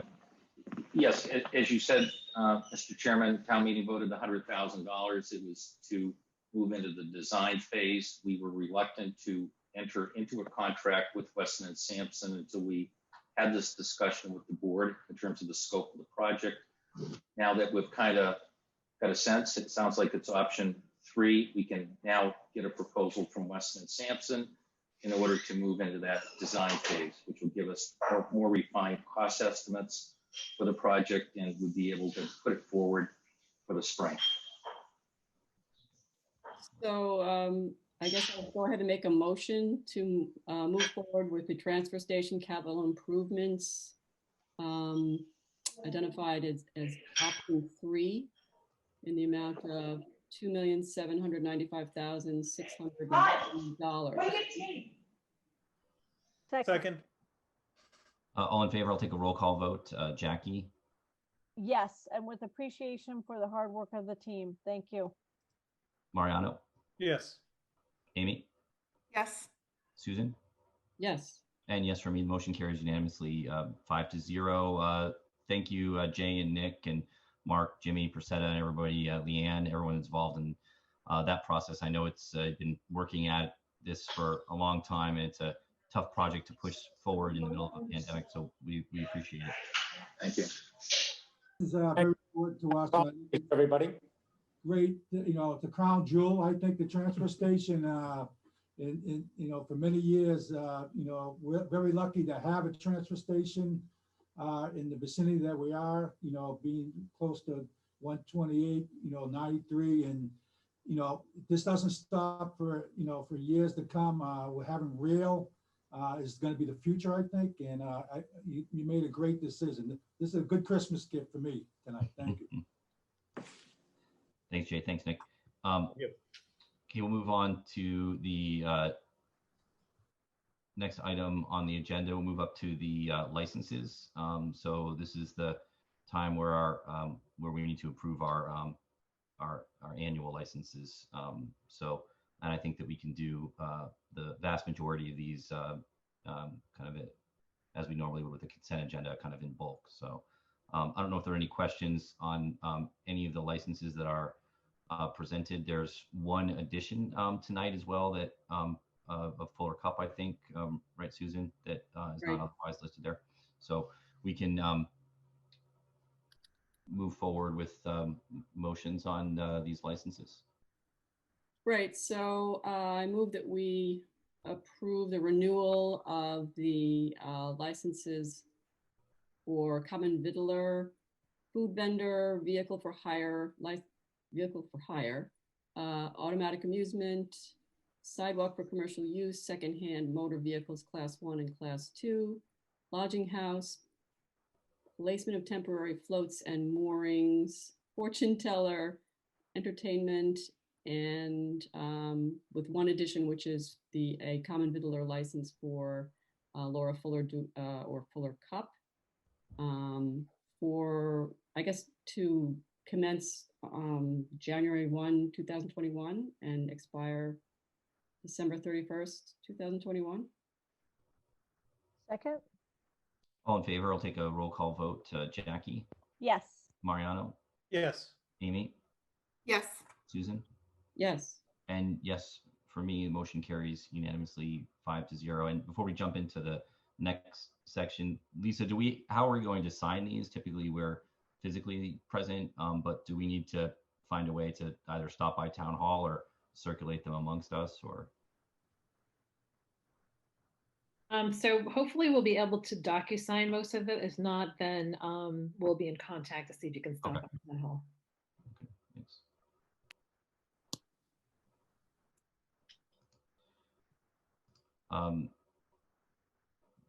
So the next phase is the alcohol and beverage license renewals. So I guess I can move to approve the alcohol beverage license renewals for restaurants, beer and wine only, and let's see, club, and package store for D'Agostino's, Pairings, and Wine Country as listed on the agenda. Thanks, Susan. Is there a second? Second? All in favor, I'll take a roll call vote. Jackie? Yes. Mariano? Are we taking Liquor Junction separately? We are. Okay. Yeah, I think Yes. that they're here for a discussion. Yes. Amy? Yes. Susan? Yes. And yes, for me, motion carries unanimously 5-0. So we exempted for the time being the Liquor Junction license, and I think that the proprietor and counsel are here. Let me just check Mr. Tarby and Mr. Patel. Just had a couple questions on the license. Can you hear me, Mr. Tarby and Mr. Patel? I can hear. So, I think that the select board just wanted to clarify some of the ABCC action relative to Liquor Junction. One of the concerns that we've had in prior meetings was this idea of wholesaling, where there's purchases from multiple stores to get lower bulk prices and then distributing out to other stores, which is prohibited in Massachusetts. So while we've identified this as an issue over a period of time, it seems like it's continuing to happen. So we just wanted to clarify your understanding of the law, but also our position on what we expect as far as a fair playing field for all our great businesses in Winchester. Mr. Tarby. Yes, thank you.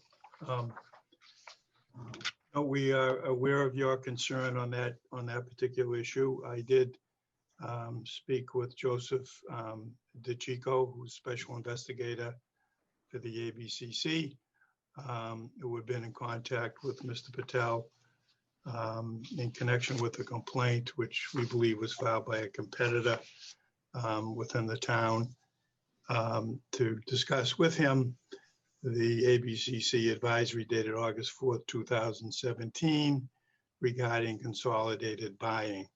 And speaking with Mr. DeChico today, he indicated that after speaking with Mr. Patel and looking into this issue, that he has closed his file on that particular issue. Mr. Patel does understand the advisory opinion of August 4th, 2017 regarding consolidated buying. Thank you, Mr. Tarby. And part of it is it's our concern as well, whoever brought it to our attention. We raised this issue numerous times, but more recently when there was a request to extend the space of Liquor Junction. And it was presented to us that the law had been changed regarding the consolidated buying, and so that's one of our concerns. Where we've kind of identified this issue over a period of years, it just continues to be a problem. So that's where we are. We certainly at this time don't want to be taking any sort of remedial action, but I mean that's the next step for us because it seems to not be taken seriously. But I'll leave it open to comments or questions from members of the board.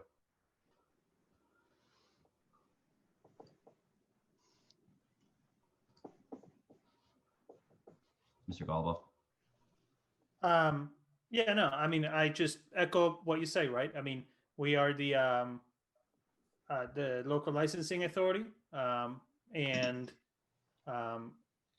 if we are aware that the license is being used not in accordance with the regulations of the ABCC, we have to enforce that, you know, and so that's something that all licensees need to keep in mind, that continuing the use of the license is not guaranteed if the license is not used according to the laws of the state.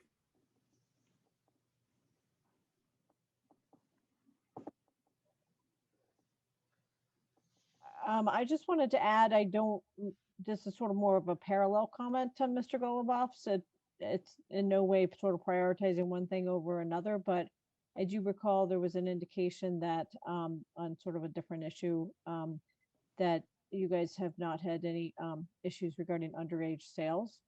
And I wanted to praise the licensee for that record and hope that you keep it up.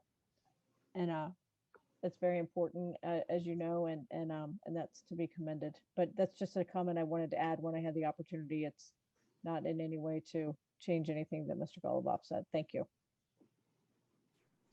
Yeah, and I mean, I do want to clarify that. I think, you know, Liquor Junction is a great local business. It adds a lot to our community. It adds vibrancy to that section by bringing people. So I hope that, you know,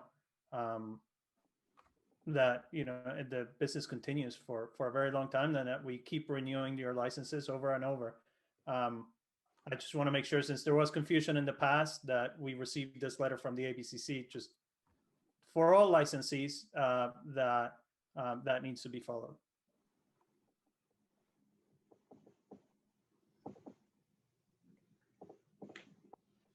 Any other questions or comments? This is just a small aside, but I also, again, just as a parallel to what Mr. Golubov has commented on, which is extremely important, and it's not in any way against that, it's just something else.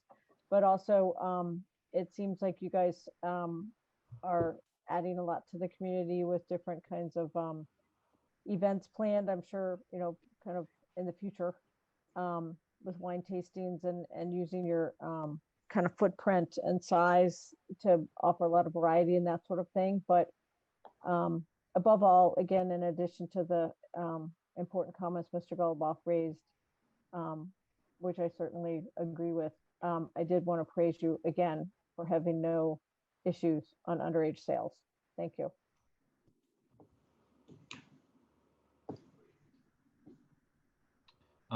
Mr. Patel or Mr. Tarby, is there anything else that you wanted to add? No, except we appreciate those positive comments. If you've been into the Liquor Junction, it's one of the best well-run establishments in the area, carrying an inventory that is fantastic for this area. It has very fine wines and craft beers and all types of alcohol that you don't find in your average liquor store. It has been a benefit to the community, and as the select chair indicated, has brought some vibrancy to that area of Main Street. I will add also, thank you for, during this pandemic to step up your delivery and your presence on apps, so that a lot of the business that our residents are doing online and for delivery due to the pandemic stays within the town of Winchester instead of going to other towns. So thank you for that service. Thanks. Yeah, it's very, just to let you know, the town that we initiated on online delivery just to service the town, because Drizzly and other apps been very, actually, I'm not sure you guys know, but it's very expensive. But I thought it was the right call to provide that service right now during the pandemic. So I think everybody appreciates it, and we appreciate it as well, that customers ordering online. Great. Thank you, Mr. Tarby, Mr. Patel. Any other questions? Otherwise, we'll take a motion. Keep up the good work. Thank you again. No issues with underage sales. Sorry for the repetition, but it's very important to the community. Thank you. So I move that we approve renewal of the alcohol beverage license for the package store for Liquor Junction, all alcoholic, for a term beginning January 1st, 2021 and ending December 31st, 2021. Second. All in favor, we'll take a roll call vote. Jackie? Yes. Mariano? Yes. Amy? Yes. Susan? Yes. And yes for me. Motion carries unanimously 5-0. And I think, does that bring us to the end of the license portion? I'm fairly certain. Did we get them all, Susan? I think so, yes. Okay. Okay. The next item we'll jump to is the budget outlook. Lisa, you said that there's a memo that you had, or okay, thank you. Okay, sorry, I'm just trying to make it a little bit bigger.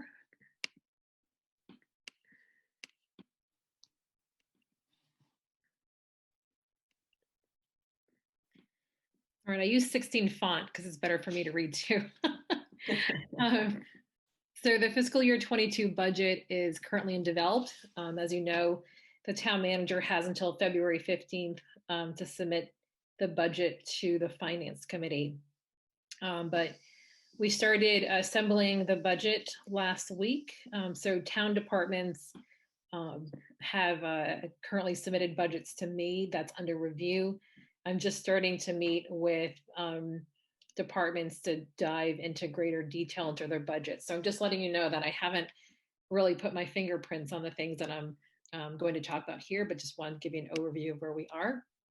And I think too, just to mention that the department heads had asked for additional time as well to provide information too, just because it's been busy, especially the CARES Act processing and the and certainly the comptroller's office. So I just wanted to mention that as well. Great.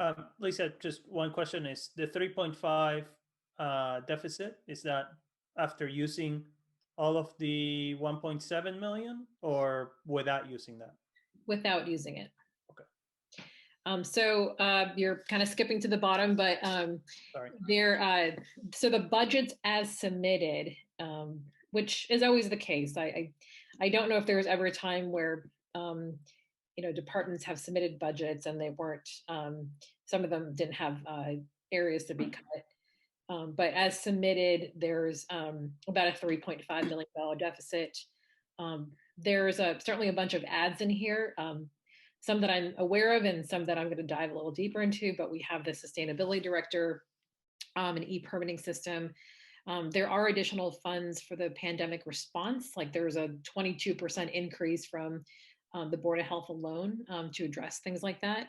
The fire department does have an increase that reflects a couple of things. So one is that the SAFER grant has been decreasing over a number of years. So that is usually deducted from that department, but that unfortunately we only have a year left. And then the deputy chief position, the fire chief did add that into the budget, though that might not be funded in the next fiscal year. There's also additional costs associated with solid waste and recycling contracts that I'm aware of, and obviously they're offset by the fees. So that's something I'll have to discuss further with DPW tomorrow to kind of talk about how we want to reflect that in the budget. So then the amount of remaining override capacity is 1.7 million. We used 2 million this year and 6.3 the year before. The amount that we will use of that in fiscal year 22 hasn't been determined. It's kind of the last thing that we look at when we go through the rest of the budget. Also, it's usually a fairly collaborative process to talk to the school department about their budget number. But the numbers I have assume a 3.5% increase from fiscal year 21 to 2022. So I have basically a placeholder for an additional $2 million in their budget. Health insurance premium. So Stacy and I met last week with our consultant. So we've updated these numbers pretty recently. Health insurance is expected, or the premiums is expected to increase by 4.7%. The total healthcare line items has a number of other things in it that should see an overall 4.9% increase, or about 600,000. And then I just put down here the sort of the trajectory of increases or decreases from prior years. So fiscal year 16 and 17, there was like just under a percentage point decrease. And then we saw some big jumps the next 2 years, 7%, 9%, and then went back down to 2%, back up to 7.8, and then back down to 4.9. So that's to be expected. But a couple things that we thought we were going to do this year. So back in March, our consultant MFP presented to the select board, and I don't know if you remember their PowerPoint presentation had a number of suggestions over the years. For fiscal year 22, they recommended that we try to move non-Medicare retirees to Medicare and have like a buy-in incentive program that potentially would have reduced our cost by another 2%. So we do not want to move forward with it for this upcoming budget cycle because this really requires a lot of seniors going, like they would actually have to visit the Social Security office to make the change. And we don't think it's a good time to do that. So we want to explore this recommendation for fiscal year 23. So right now, the current assumption is to level fund Chapter 70 and unrestricted government, general government aid from the actual fiscal year 21 dollars, and not what we budgeted. We budgeted about $1 million less than the actual. So I'm taking the actual and carrying that forward in my current assumptions. So for this current fiscal year, we ended up reducing local receipts to 7.9 million, in part because the board voted to reduce various fees for businesses, which was the absolute right thing to do. We are carrying that number forward to next year as well. New growth, this year we had budgeted just over $1 million. We're reducing that number to next year to 800,000. Let's see.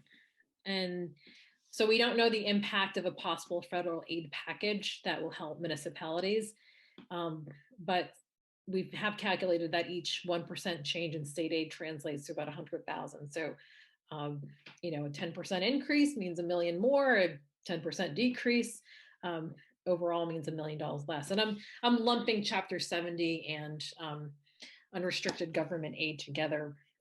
I feel pretty strongly, just based on the history of how state aid is funded, that Chapter 70 is very like, even if they cut something, they would cut unrestricted general government aid, which is a significantly smaller amount than Chapter 70. So, you know, if it's a 1% change, it just depends on where the 1% is. But overall, it's kind of like 100,000 as a benchmark.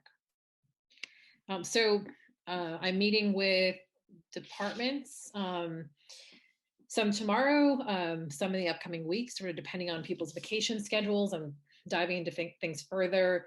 I certainly will have a much more comprehensive budget to be looked at by the board at the January 11th meeting. We do have a budget summit per the select board policy with members of the school committee and the finance committee and superintendent's office, the comptroller, scheduled for Thursday morning. So I'll hopefully have more information for them as well and get some initial feedback. Lisa, are we seeing a drop in permits, building permits? No. So the reduction of 20% is just being extremely conservative then, right? Yeah. Okay. That's fine. It's better to be on the low side than to overestimate. So there's a couple of things here that obviously this memo could go on and on, but we, for this current fiscal year 21, we increased the subsidy to the recreation department from the typical 175,000 to just over 400,000. So obviously that's a $225,000 increase. I've kept that $400,000 number in for next year. A lot of it is really dependent on their ability to bring back like childcare and after school programs. There's also sort of an ongoing conversation where the school department has, they dropped funding buses to the rec department due to COVID, and they are reluctant to bring them back even post-COVID. So that's a significant cost. And I don't think the recreation department really wants to pass on that cost to each user. So that's another sort of variable we're trying to figure out. Yeah, Lisa, thanks for bringing that up. I think I've spoken to Mike and certainly Nick, and I think it's something that we should definitely continue to talk about and see if there's some collaboration. I don't know if COVID was the reason, but of why this is happening, but I think we should explore it. And certainly it would be such a huge hit on the rec department. So I appreciate you bringing that up and continuing to work through it. And obviously, related to some of the numbers here, we want to do what we can to support businesses. We know they're going through a tough time. Brian Zakelli just helped me submit a grant to DHCD for technical assistance to create a local rapid recovery plan that would be focused on downtown. So it would include things like, branding to marketing, to connecting the downtown to a number of the other projects we're doing, from the shared streets grants to the cultural district. We just got our letter of support from our entire delegation today that we put forward. So, there's we need to kind of plan for not only sustaining our businesses and lobbying for more funding from the state, but we also need to start planning for what that recovery looks like.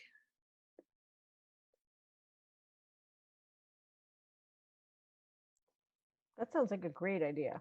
That's great that you and Brian found that possible option and path. Thank you.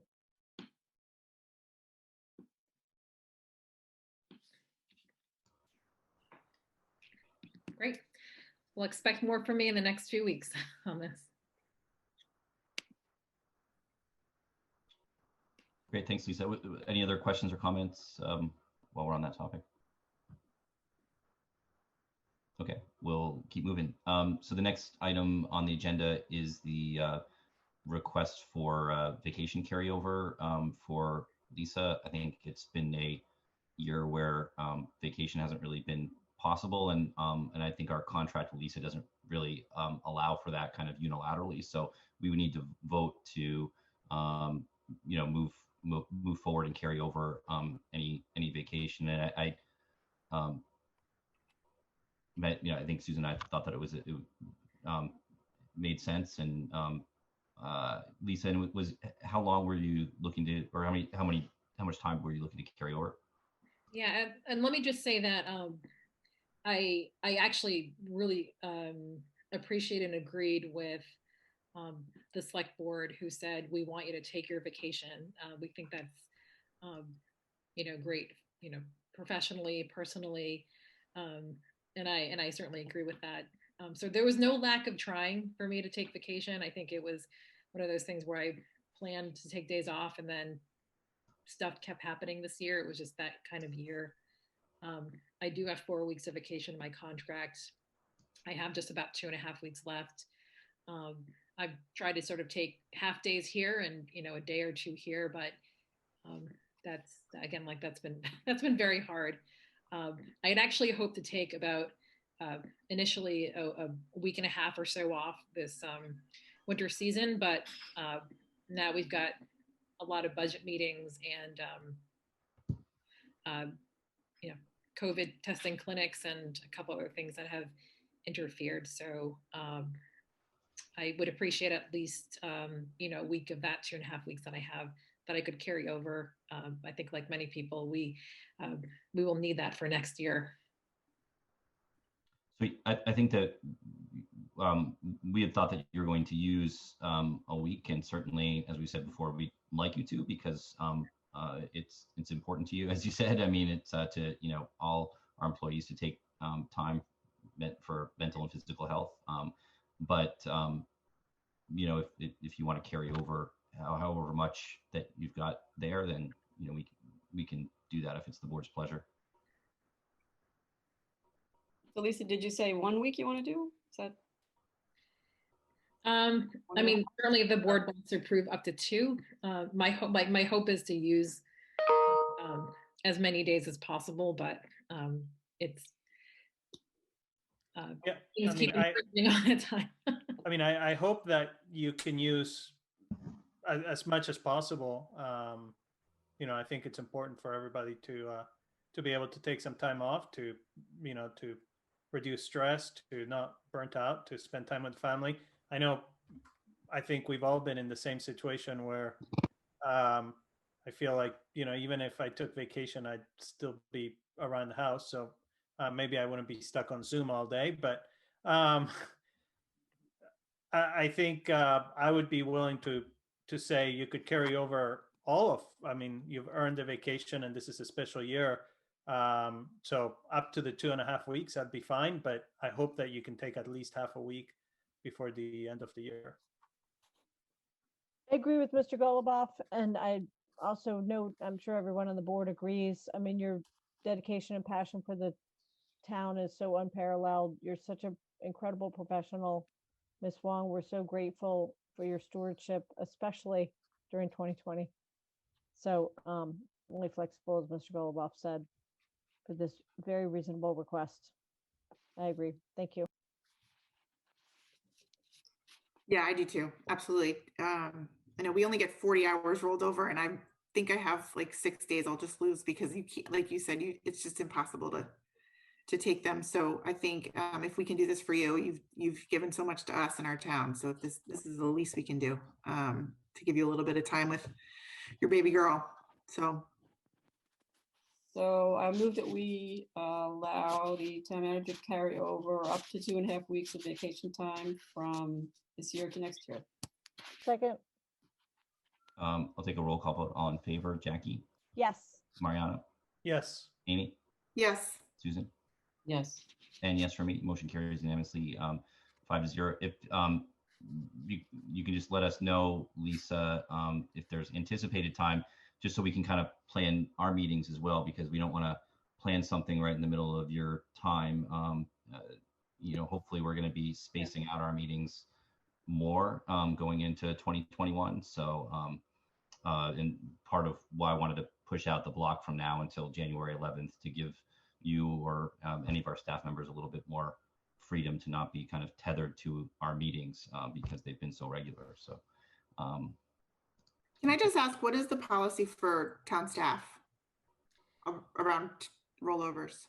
Yeah, so some of it varies, some of it is by contract, but generally we allow 1, sometimes up to 2. So this year we're shifting it by a week. So I'm allowing 2 weeks up to 3, and 3 if you've been directly involved with the pandemic response. Great. Thanks.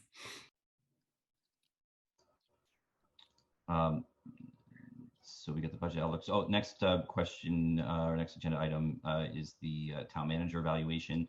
Part of this process where everything has been so harried is we've kind of neglected this process that we need to get moving.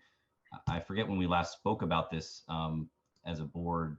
Maybe it was back in April or so. I don't even remember. But so we've been kind of putting the pieces together. The one 360 piece that we wanted to do, which we've kind of done half-heartedly in the past. We just need to get it done, and so we were recommending hiring our labor council to just kind of move forward with that process at the beginning of the year, which would involve less than $5,000 for the town, and kind of have a process that's developed even forward in the future. And certainly Lisa would be a part of that process, and we would be as well, but it would just be a way to facilitate moving it forward. That would be kind of the staff piece, but instead of the select board being involved directly in that process, which is how it has been in the past, it would be independent party. I think it's what most communities are moving towards. So so it's Bob Joy is the person who would do it. We're lucky in Winchester to have someone like Bob that lives here and is committed so much time that we trust, and was very willing to do it, and especially within our parameters, and willing to work on us on kind of developing the process to make sure that it's fair and collaborative. So and I actually don't know Bob myself, but he was recommended. Yeah, I would just say I worked for many years with Attorney Joy when I was chair of the personnel board. He's awesome. He's beyond super competent. It'll be a pleasure to know that he's involved in this important process. And I was just going to ask you who it is and if it is Attorney Joy. Thank you very much. So this would kind of put us on track for getting the process in full motion by the beginning of the year and getting it done soon thereafter. Any questions or comments? Yeah, Mike, I was just going to ask what the anticipated time frame for, you want to get it done by the end of the year. Is that feasible?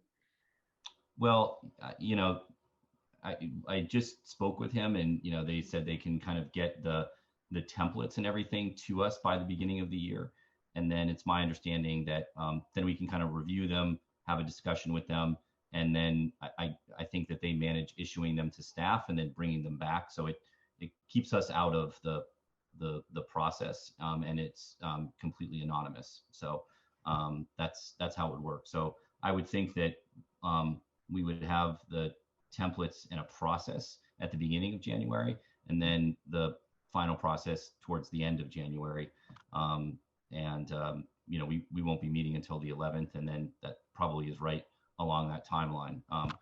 But I don't think we'll be able to, I wouldn't be able to cobble together a process that was effective between now and then anyway, frankly. And I know this is something that even the schools are looking towards as well. So I think a lot of communities are kind of moving in this direction, and we're hoping that once we get a template that we like and is somewhat more modern and reflective of the community, we can just kind of keep that going over the years, because part of it is the predictability of it, which is important, and there's consistency over a period of time. Where's the funding coming from? I think it would come from our legal budget. So we, and I didn't realize this either, but this is our the same counsel we use for our labor council. So Larry McDonough, who does our labor contracts, is part of Bob Joy's firm too. Yeah. Yeah. I don't know. I think maybe we need to discuss it a little bit more. We're giving up a responsibility that this board has always taken. Appointing the town manager is one of our responsibilities under the charter, and we would be changing that tradition. And I think I'd like to maybe discuss it some more. I'm not sure that we want to remove ourselves that way.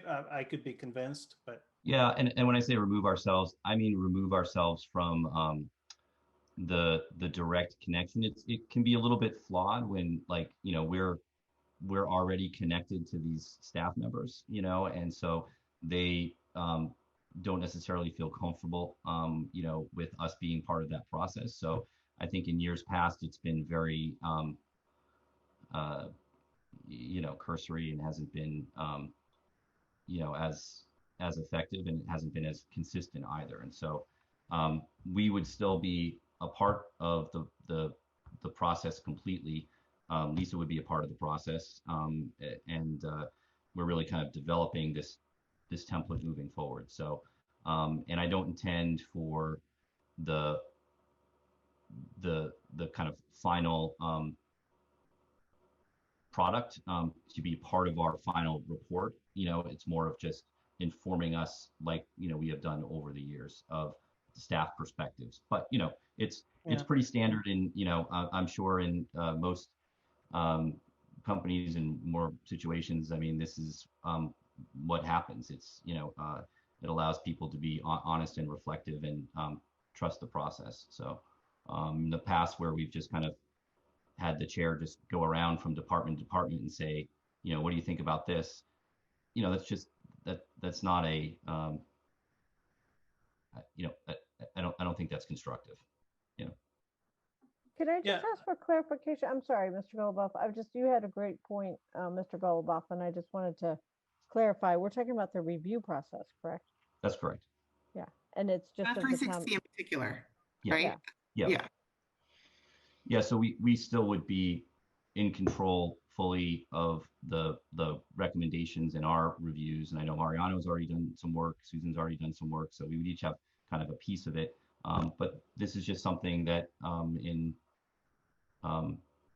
almost invariably in any sort of review process that this happens. I think, frankly, one of the concerns I have too is that the more we don't have a consistent process that removes us from that connection directly over a period of time, it's creates liability for the town, and creates exposure for us that's not healthy as part of the process. So we've used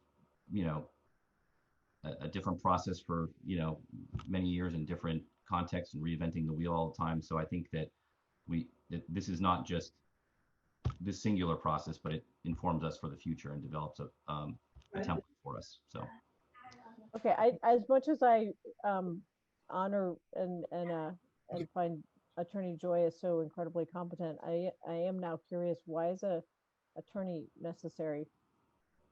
I just guess don't I was know. thinking his role would be something, I'm not in any way saying anything negative what you're proposing. I just don't know who else can do it. I mean, it's just like, I'm not, in the field where I'm, hiring, human resources, professionals to do Ms. 360. Shapiro might have some suggestions. Right, and I know Amy I had. sort of am in the business. of No, I 360, know, although I do and Amy had 360s all mentioned the time. that. And Amy mentioned that last time, and Yeah. it just, I don't know. I Ours mean, are more focused around specific leadership, competencies, and not as granular probably as you're looking for in terms of like, the everyday processes and things that are going on in town. But, we could certainly layer that on. right. I think that's the, And that's I'd the be RO. happy to look at the template and see if there's, work with you on that if that's helpful. It is. I mean, I think that's kind of where we left off in our last discussion of it, and it's just, it's hard for us to kind of design and create that process and then implement it in a way that's effective when we're connected to the people that we're having these conversations with. It's just somewhat flawed. So I think what I see is coming out of Attorney Joy is more of just templates for review, so that and he will provide those to us and facilitate a process based on what we decide. So if there's things that you feel like should be in there or should be changed, I think that's how we're going to do it, So we intended to be collaborative. So, I mean, I think, we have a director of HR that we hired a few years ago. So I think that a template for a 360 review could be something that our director of HR and I mean, if Amy would like to take leadership on the board, working with her on coming up with the templates that we can use for the town manager, for the controller, for town council, although we have a firm rather than one person, but maybe something that the school committee could also use in their review. But I'm just not sure that it's necessary to go outside when we have a director of HR and we have Ms. Shapiro, who has experience also in this matter. Yeah, I mean, I think we're going to have to, I think we would want to go outside. I mean, yes, I think we could come up with some things, but I think, there's so many great 360s out there. So it just depends. I think what the decision is, what are we measuring? What are we looking to measure? If it's, like I said, leadership, that's one thing. If it's process, it's another. We could combine them. We could do, so the 360s are great data points for us to be able to, give Lisa or, Stacy great feedback and helpful feedback so that they can continue to develop and then also utilize their strengths more. So that's just 360s are a great tool, but I think I just don't have a lot of clarity on what we're specifically looking to measure, but we can talk through that. Yeah, I don't know either. I mean, I think it's, it's not what I do. It's, I think it's one of those things that has the potential just to keep getting kicked down the road, and, it's, we're still in charge of the process 100%. So it's just someone that facilitates the 360 process, which, I think is necessary and completely consistent with what other organizations and communities do. I mean, it's just. So are we getting templates or are we getting somebody to actually facilitate and do the evaluation? Because those are two different things. If we're getting templates and then we are doing the evaluation, that's fine. I'm not sure why we need to go outside and pay for that. But if we're having somebody facilitate, I don't think that that's something that that we need to be doing. I think that's something that we can do ourselves. We always have, and I don't see anything that broken that needs to be fixed. Well, can I just say that it's always seemed, I'm new to this on the board. It seemed kind of nebulous what the previous boards did. And I thought that this was an opportunity to have something that would be more standardized, that we could thoughtfully with Amy's help, develop something that could be more objective, that could be more modern,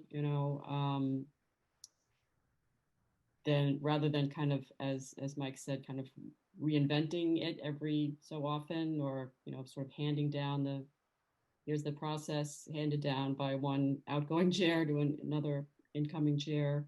And it would be kind of make sure that we're getting the same data points from all of the employees that we, are asking to supply them, and that it would be more objective. I'm looking at this as a way to improve what we're doing, not necessarily, double the work or anything. There's just to add this, because in other organizations, 360s are done, and it would be, as the goal mainly would be to generate some useful feedback for Lisa and Stacy. So just to clarify, is this just for Ms. Wong and our comptroller? Well, they're the ones that are responsibility to hire and evaluate, right, under the charter. Right. Well, because yeah, and we did kind of a 360-ish process this year, right. Stacy, that we hadn't done before, and I think it was effective in moving things forward. But and didn't we just do one for Ms. Wong? Well, we did an evaluation that we put a lot of work into modernizing and changing and putting together the evaluation form. And yes, we all spent time working on that. And speaking I thought with her, we were done, and then but it was always nebulous in my mind what this 360 part of it would be. And I guess with Stacy, Mike went around and talked to different people, and I think that could be a little awkward because, the town manager or Stacy works with these people, directly, and it's better to sort of have some, level of remove, so that the information that you get and the impression you make on those people is objective. It's not, judgmental. And it's a safe place for our staff. I mean, I think the process even that I did with Stacy, is wasn't necessarily effective. I mean, I don't like, I don't know how to do these. These aren't, we knew that it was something that needed to happen. And so as that becomes a process, then that becomes something that we look back to in the year, which is every year, which is just something that, we kind of created out of thin air. So, it's, I think we're investing long-term in, Lisa and our staff and, in the process, by doing this. I don't see it being negative. I mean, it's informing us as we, conduct our reviews. Would you envision that maybe this be used by other boards as well? Like, for example, the planning board reviews, Brian. Yeah, I don't know what they do, but I know it's been talking. Well, I mean, I was a part of that. Yeah, I was part of that process for several years. I'm sure Susan was on the school committee as well. But I just didn't know if your goal was to kind of unify part of the process. Also, whether or not the personnel board maybe could weigh in a constructive way. I'm not against what you're suggesting. I totally appreciate, you're just trying to advance this as opposed to just letting it sort of remain. So yeah, no, I can appreciate that. It's just it's out of nowhere, and I'm just not sure that we need a labor firm. It seems like more. I mean, I've been part of 360 reviews for a long time in corporate, and they're always done internally. But maybe if maybe an HR consulting firm that can help set up the templates. Yeah, I mean, I'm just saying I don't know the modern way to do that. Like, I'm not equipped with that. Certainly, when I've had 360s in the past, they they've been through an HR department, but like we don't have that process in place. That's not something that we task our HR department with. So, if we want to task the HR department with that in the future, we need to create a process for that. I mean, it's just, I don't know how else to do it. And what happens is we just end up kicking the can down the road. And it's not a good way to be Yeah, no, that's I understand. I just think that maybe what we need is for our director of HR to work with an HR consulting firm to come up with a process that then we can use moving forward. We can use the same process without having to hire people every year because we'll have the process established, and we work through the HR department just like every time I've done a 360 my company does, right? So Yeah, I mean, I think we're saying the same thing. I mean, right, yeah, I just don't know of an HR, company right. that I So can. I think that instead of the board, going and hiring a labor lawyer, I think maybe we should have the director of HR and Amy, who has experience on this, look at who to, if an HR consultant or somebody like that who can help us out with that. Yeah, so we do 360s. A company will buy 20 360s from us. We launch them, we provide them with a report for each individual, and then we provide an aggregate report. So it's so seamless, but that's what I'm saying. You don't need to hire. I don't know. I kind of agree about the lawyer. I don't understand quite what he's specifically doing, but the process is very simple once we find the right 360. All these companies have proprietary 360s that measure different things, and we can find them. They're not expensive. I mean, our 360s are $250 a person. It's just a matter of figuring out what we want to measure. And then the process is very seamless and very turnkey. It's just finding the right one. And, another thing is, we're not we're not a corporation, we're a public entity, we're government. How much of the information of the feedback that people are anonymously filling out is public and can become public under FOIA? So I think that that's something that we need to understand, that I think our HR department needs to work with a consultant or figure out, or with our town council, who should know that. And we need to know that information before we go and execute on the process. Let's see what the information will look like, what the templates are, before we authorize somebody to go and do it. So I think okay. I mean, I think that we're still talking about the same thing, but I mean, it's still,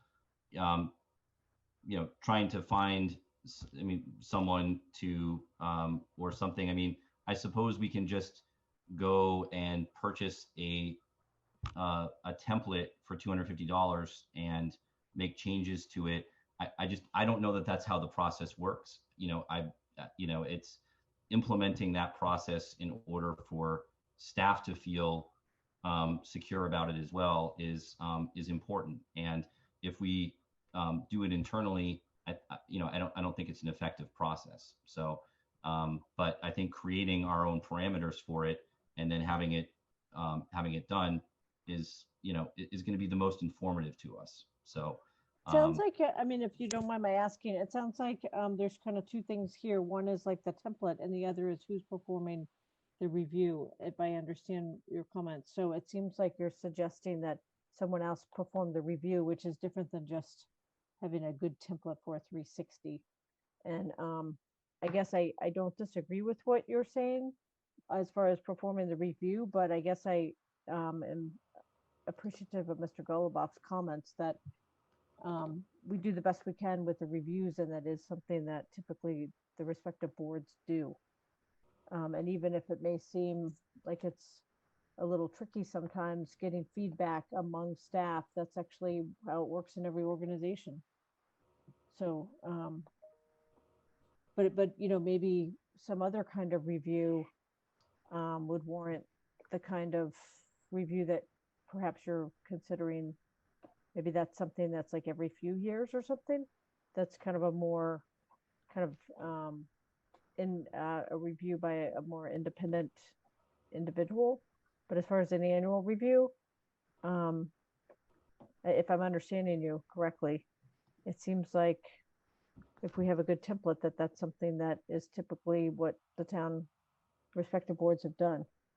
I'm not saying it's the best, but I'm not clear on why, even if there could be a better process. I'm just not sure if that's necessary. I think it's always good to get feedback ourselves from people who talk about the incumbent who's being reviewed. Thank you. Well, that's exactly it, Jackie. I mean, it's a question of how honest that process is going to be with us, if we're conducting it ourselves, if we're kind of just roaming around town hall or picking up the phone, it's a different level. I mean, I think that's why most of these are either done by an HR department or they're, done by someone else. So it's not typically, handled in this way. So that's my only concern, is that there's having that anonymity is helpful to the process and makes it effective. Otherwise, I don't know. I mean, my experience from the way that we've done things in the past is that it hasn't been necessarily informative, and it hasn't been effective, and it hasn't been something to build on. So, and that sends a message to our staff that we're not investing in them and we're not taking them seriously if we're not investing in the process that protects them. So that's the reason for it. So we can certainly come up with a template and have the HR department issue it if that's what we're saying. It's just a very weird way to do things from my perspective. I just don't think I don't think it moves us forward. Right, I understand, and you're trying to kind of like advance the process. I get it. And like create it so we're not in the same spot every year, which we're Improve it, always yeah. in, of just being like just neglecting it completely. So this is really a process that can be ongoing as we're developing, our own comments, and that's what. So are we hiring somebody to set up a process, or are we hiring somebody to do the evaluation? What's being proposed? So I don't know. I think that we can do whatever we want to do, but I think that and I didn't, when I was searching around for HR companies to do this and for, this is where I landed, and it seemed to be the most effective way to get from point A to point B. So Mr. Joy said that he would provide us with templates for us to have a discussion on at the beginning of the year, so where it goes from there, I don't know. It's and certainly Amy can weigh in. Like I said, when I did Stacy's process that we created to have employees weigh in, we had never done that before. But it was random. It wasn't consistent. And how do I know what I'm doing? I don't. So it's this process that always gets pushed off for all this time until it's the end of the year. We've got to figure this out with the budget, and let's move this forward. So it's I think over a period of time, as the select board changes and things happen, I think it's helpful to have some consistency in place. So I'm just asking I mean, it's $5,000 to get the templates by the beginning of the year. What are we voting on? It's not $5,000. It's when I talked to Bob, he said anything for the town. I said, how much does this cost? And he said, oh, whatever you think it is. And I was like, I don't know. I don't know what any of these things are. So I said, is it less than $5,000? So he said, absolutely. So would it be helpful if I talk to him just to kind of level set? Absolutely. Okay, so why don't I do that this week, and then we can talk on, well, I guess we don't have another meeting, but I can at least. The problem is, and like I said, I mean, I'm happy to not be involved with that part of the process. I'm just trying to move the ball forward. It's, if you want to talk to him, our next meeting is January 11th, unless, we want to have a meeting before that. It just is, if we wanted to have, I guess we could approve Amy, speaking with Bob, and we could incur expenses relative to that. I don't think it's going to be $5,000, but I think it's going to be. Maybe before he does any work for us, he can show us an example, like an anonymous example. Sure. Let's do that first. Because I can't understand what a lawyer would come up with. No offense to any of you lawyers out there. I just can't understand what exactly. I'm saying, I think that, this is his profession. It's not that he's litigating anything. It's just that, it's something that they do. Well, and I think the most important thing is that we're providing Lisa with something that's helpful to her. So yes, we're going to obviously there's an Right, evaluation. exactly. The other piece is I want you to tell us what development opportunity, like what opportunities you see as being helpful. So if that's more, if that's on the Yeah, leadership and so that's side, that's and something that's what he said to me, that it would be, he would kind of provide the information that we can work from and work with Lisa to come up with whatever works best. So I said great, so I said the number 5,000, he said whatever, and so I just said I can't go with whatever, I just need to know, so. I'm very much in favor and with coming up with a process that we can do these evaluations. I mean, I think that is great. And Mike, thank you for bringing this up. I think that's great. I just want to make sure what we're voting on. And if we're voting on coming up with a process and coming up with the templates, yep. Then yes, absolutely. I just want to make sure that we see them and that we understand how much of that information is public. I would want to know that before we have anybody conduct any evaluations. That's Amy, you know more than I do. I don't know. Yeah, I mean, if he can send over just a couple of examples of other clients he's worked with, he can just white out whoever they are, just so I can get an idea of what types of questions he's asking. And then maybe it's great, or maybe there's some, and I can work with Lisa one-on-one with it and just say, what types of things do we need to add on? Is there another? Yeah, I just think maybe that's the better solution than me talking to him, just so I can see it first, and then I can work with Lisa on it, and then we can go in a different direction if we don't feel like it's the right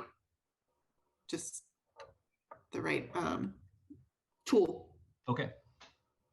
So if it's the consensus of the board, we'll move forward with Amy connecting with Bob Joy, and they can connect with Lisa. And I just want to make sure that we're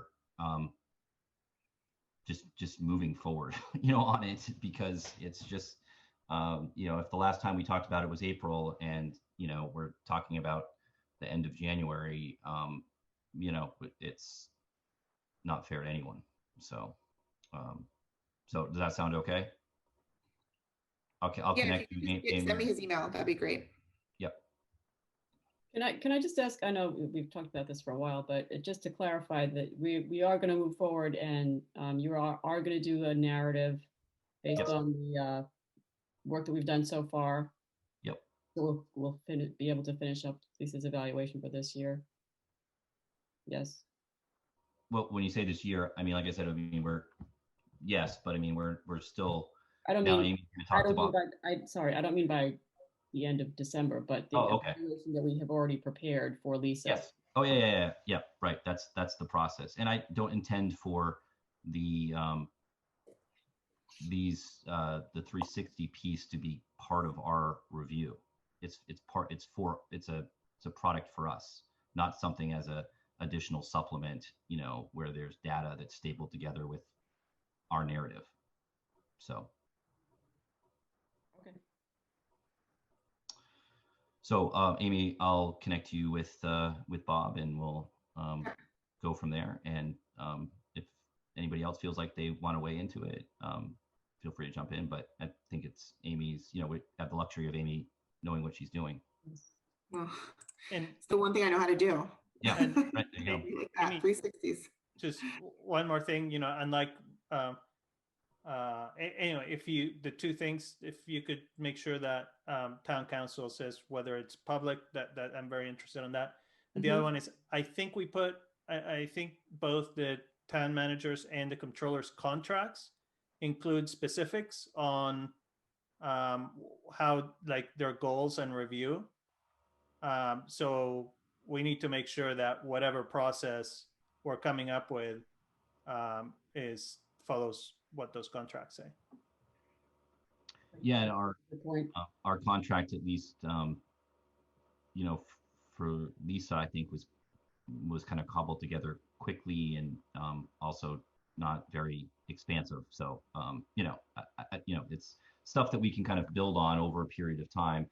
We have a lot of kind of legacy contracts and a lot of legacy things that just are not relevant anymore. There's stuff that was developed in the mid 80s, and we've just retyped them and so it's an opportunity for us to modernize all our processes for Stacy and for Lisa and whoever else. And I know other boards are looking at the same thing. Although I know, Susan, the school committee already had more of a The school committee does not do a 360. Yeah.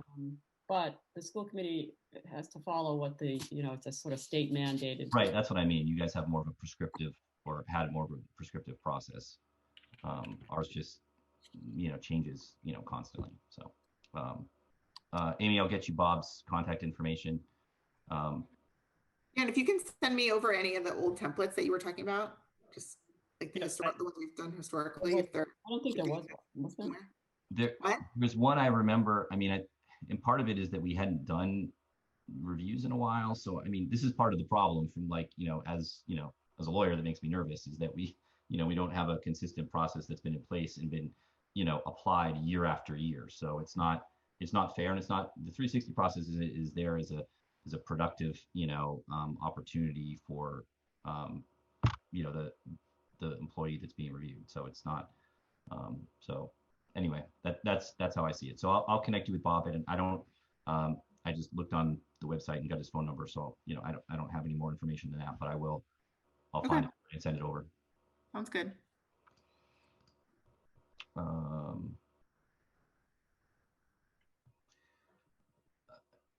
Any other questions, or, the other piece too, before I forget, we just caught up with Jennifer Golson on the CVS site. So we were actually expecting this evening to have a conversation with council about where the eminent domain piece was with that, but he got taken away on family business. So, but we did catch up with Jennifer Golson, who has been involved in many different facets with the town, with the master plan that we just, that the planning board just got awarded for the Waterfield development process. So she's going to help us with the RFP process for the CVS site.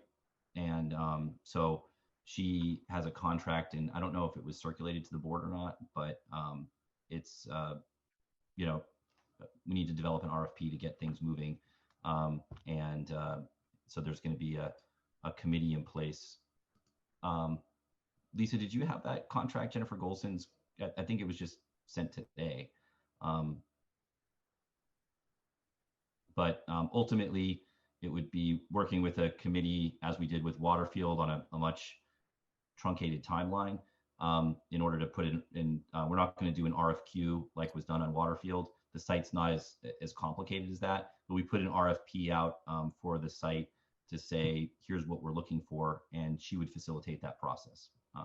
So it's makes sense for her to do it. I don't know if anybody has any questions about that. I know I'm not explaining it very articulately at this point, but so, and we have requested a planning board representative as well. So, and I'll be at their meeting tomorrow night, because I think they're looking to do some sort of design process as well relative to that site. But I think her firm has done great work for the town. Yeah. So, yeah. And it took us a little while to get in touch with her, actually, because her office moved, COVID related. So that's why we're kind of trying to play catch up quickly. And she's supposed to get us a draft RFP by the beginning of January. So, I didn't want to push it off to another meeting, because then we really need to get the RFP out by the end of January in order to stay on the town meeting timeline. So, and the Affordable Housing Trust is meeting tomorrow night for the first time. So kind of a lot of things have to happen. Let me see if I have that.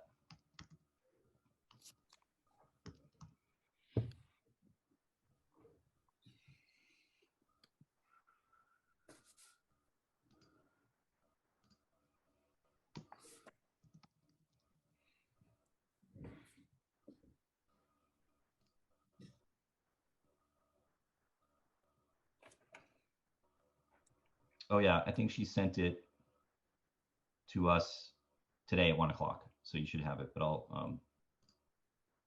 or Mark sent it to us. Is that called the JMG Yes. scope? Yeah. Yeah, I have it. Okay. I have not read it, I confess.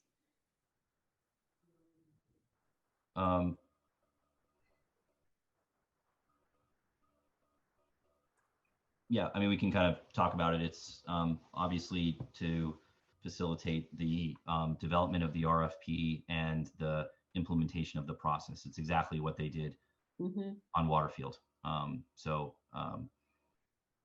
Waterfield,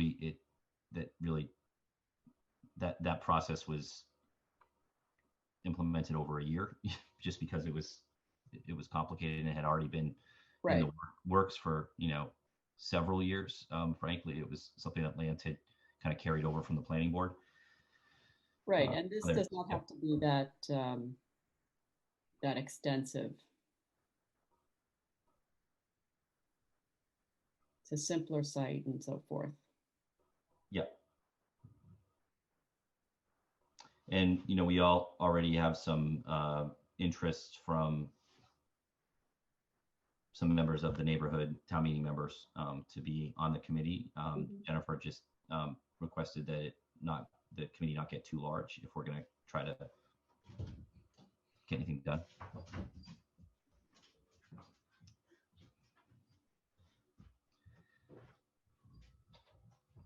So it's a quote for $8,600.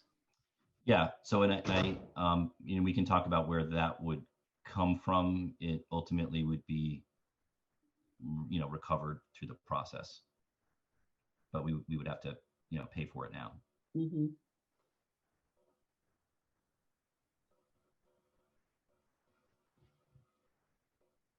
We're up to 2 versions of the draft RFP, then the final version, and the process would include no more than 2 meetings with the town's working group. Yep.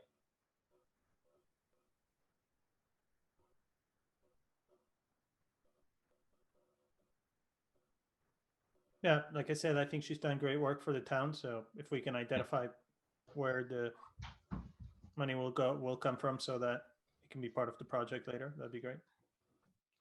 That we can take it out of the gift account, or we can ask for the housing trust to approve the funds. Those are really the 2 options, unless we have other departmental. I was trying to not pull it out of at this point, out of a departmental budget or any portion of it. So if anybody has any, we can certainly do it out of the gift account.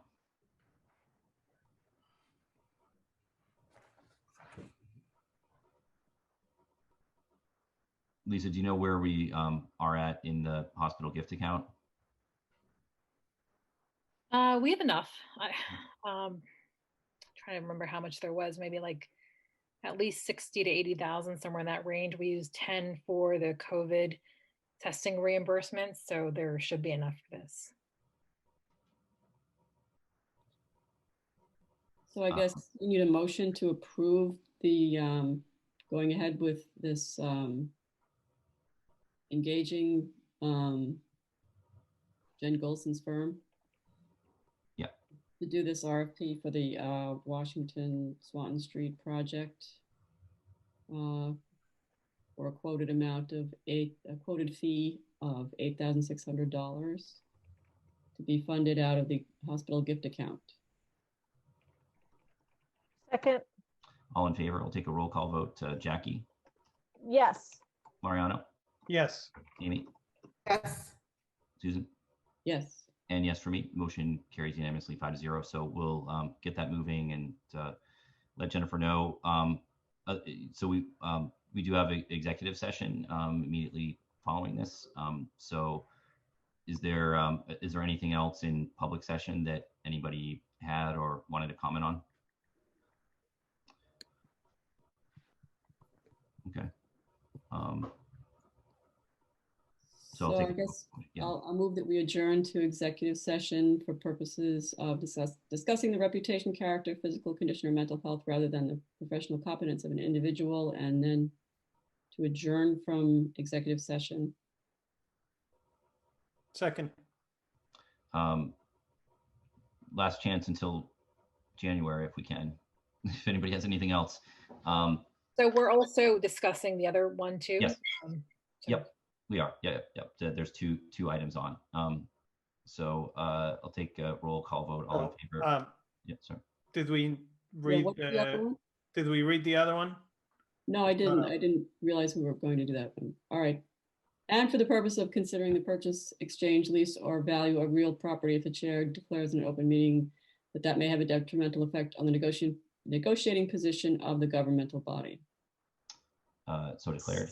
I'll take a roll call vote to an executive session. All in favor, Jackie? Yes. Mariano? Yes. Amy? Yes. Susan? Yes. Okay, so I think we'll just, I don't know if there's anybody else here, but we'll cut off the recording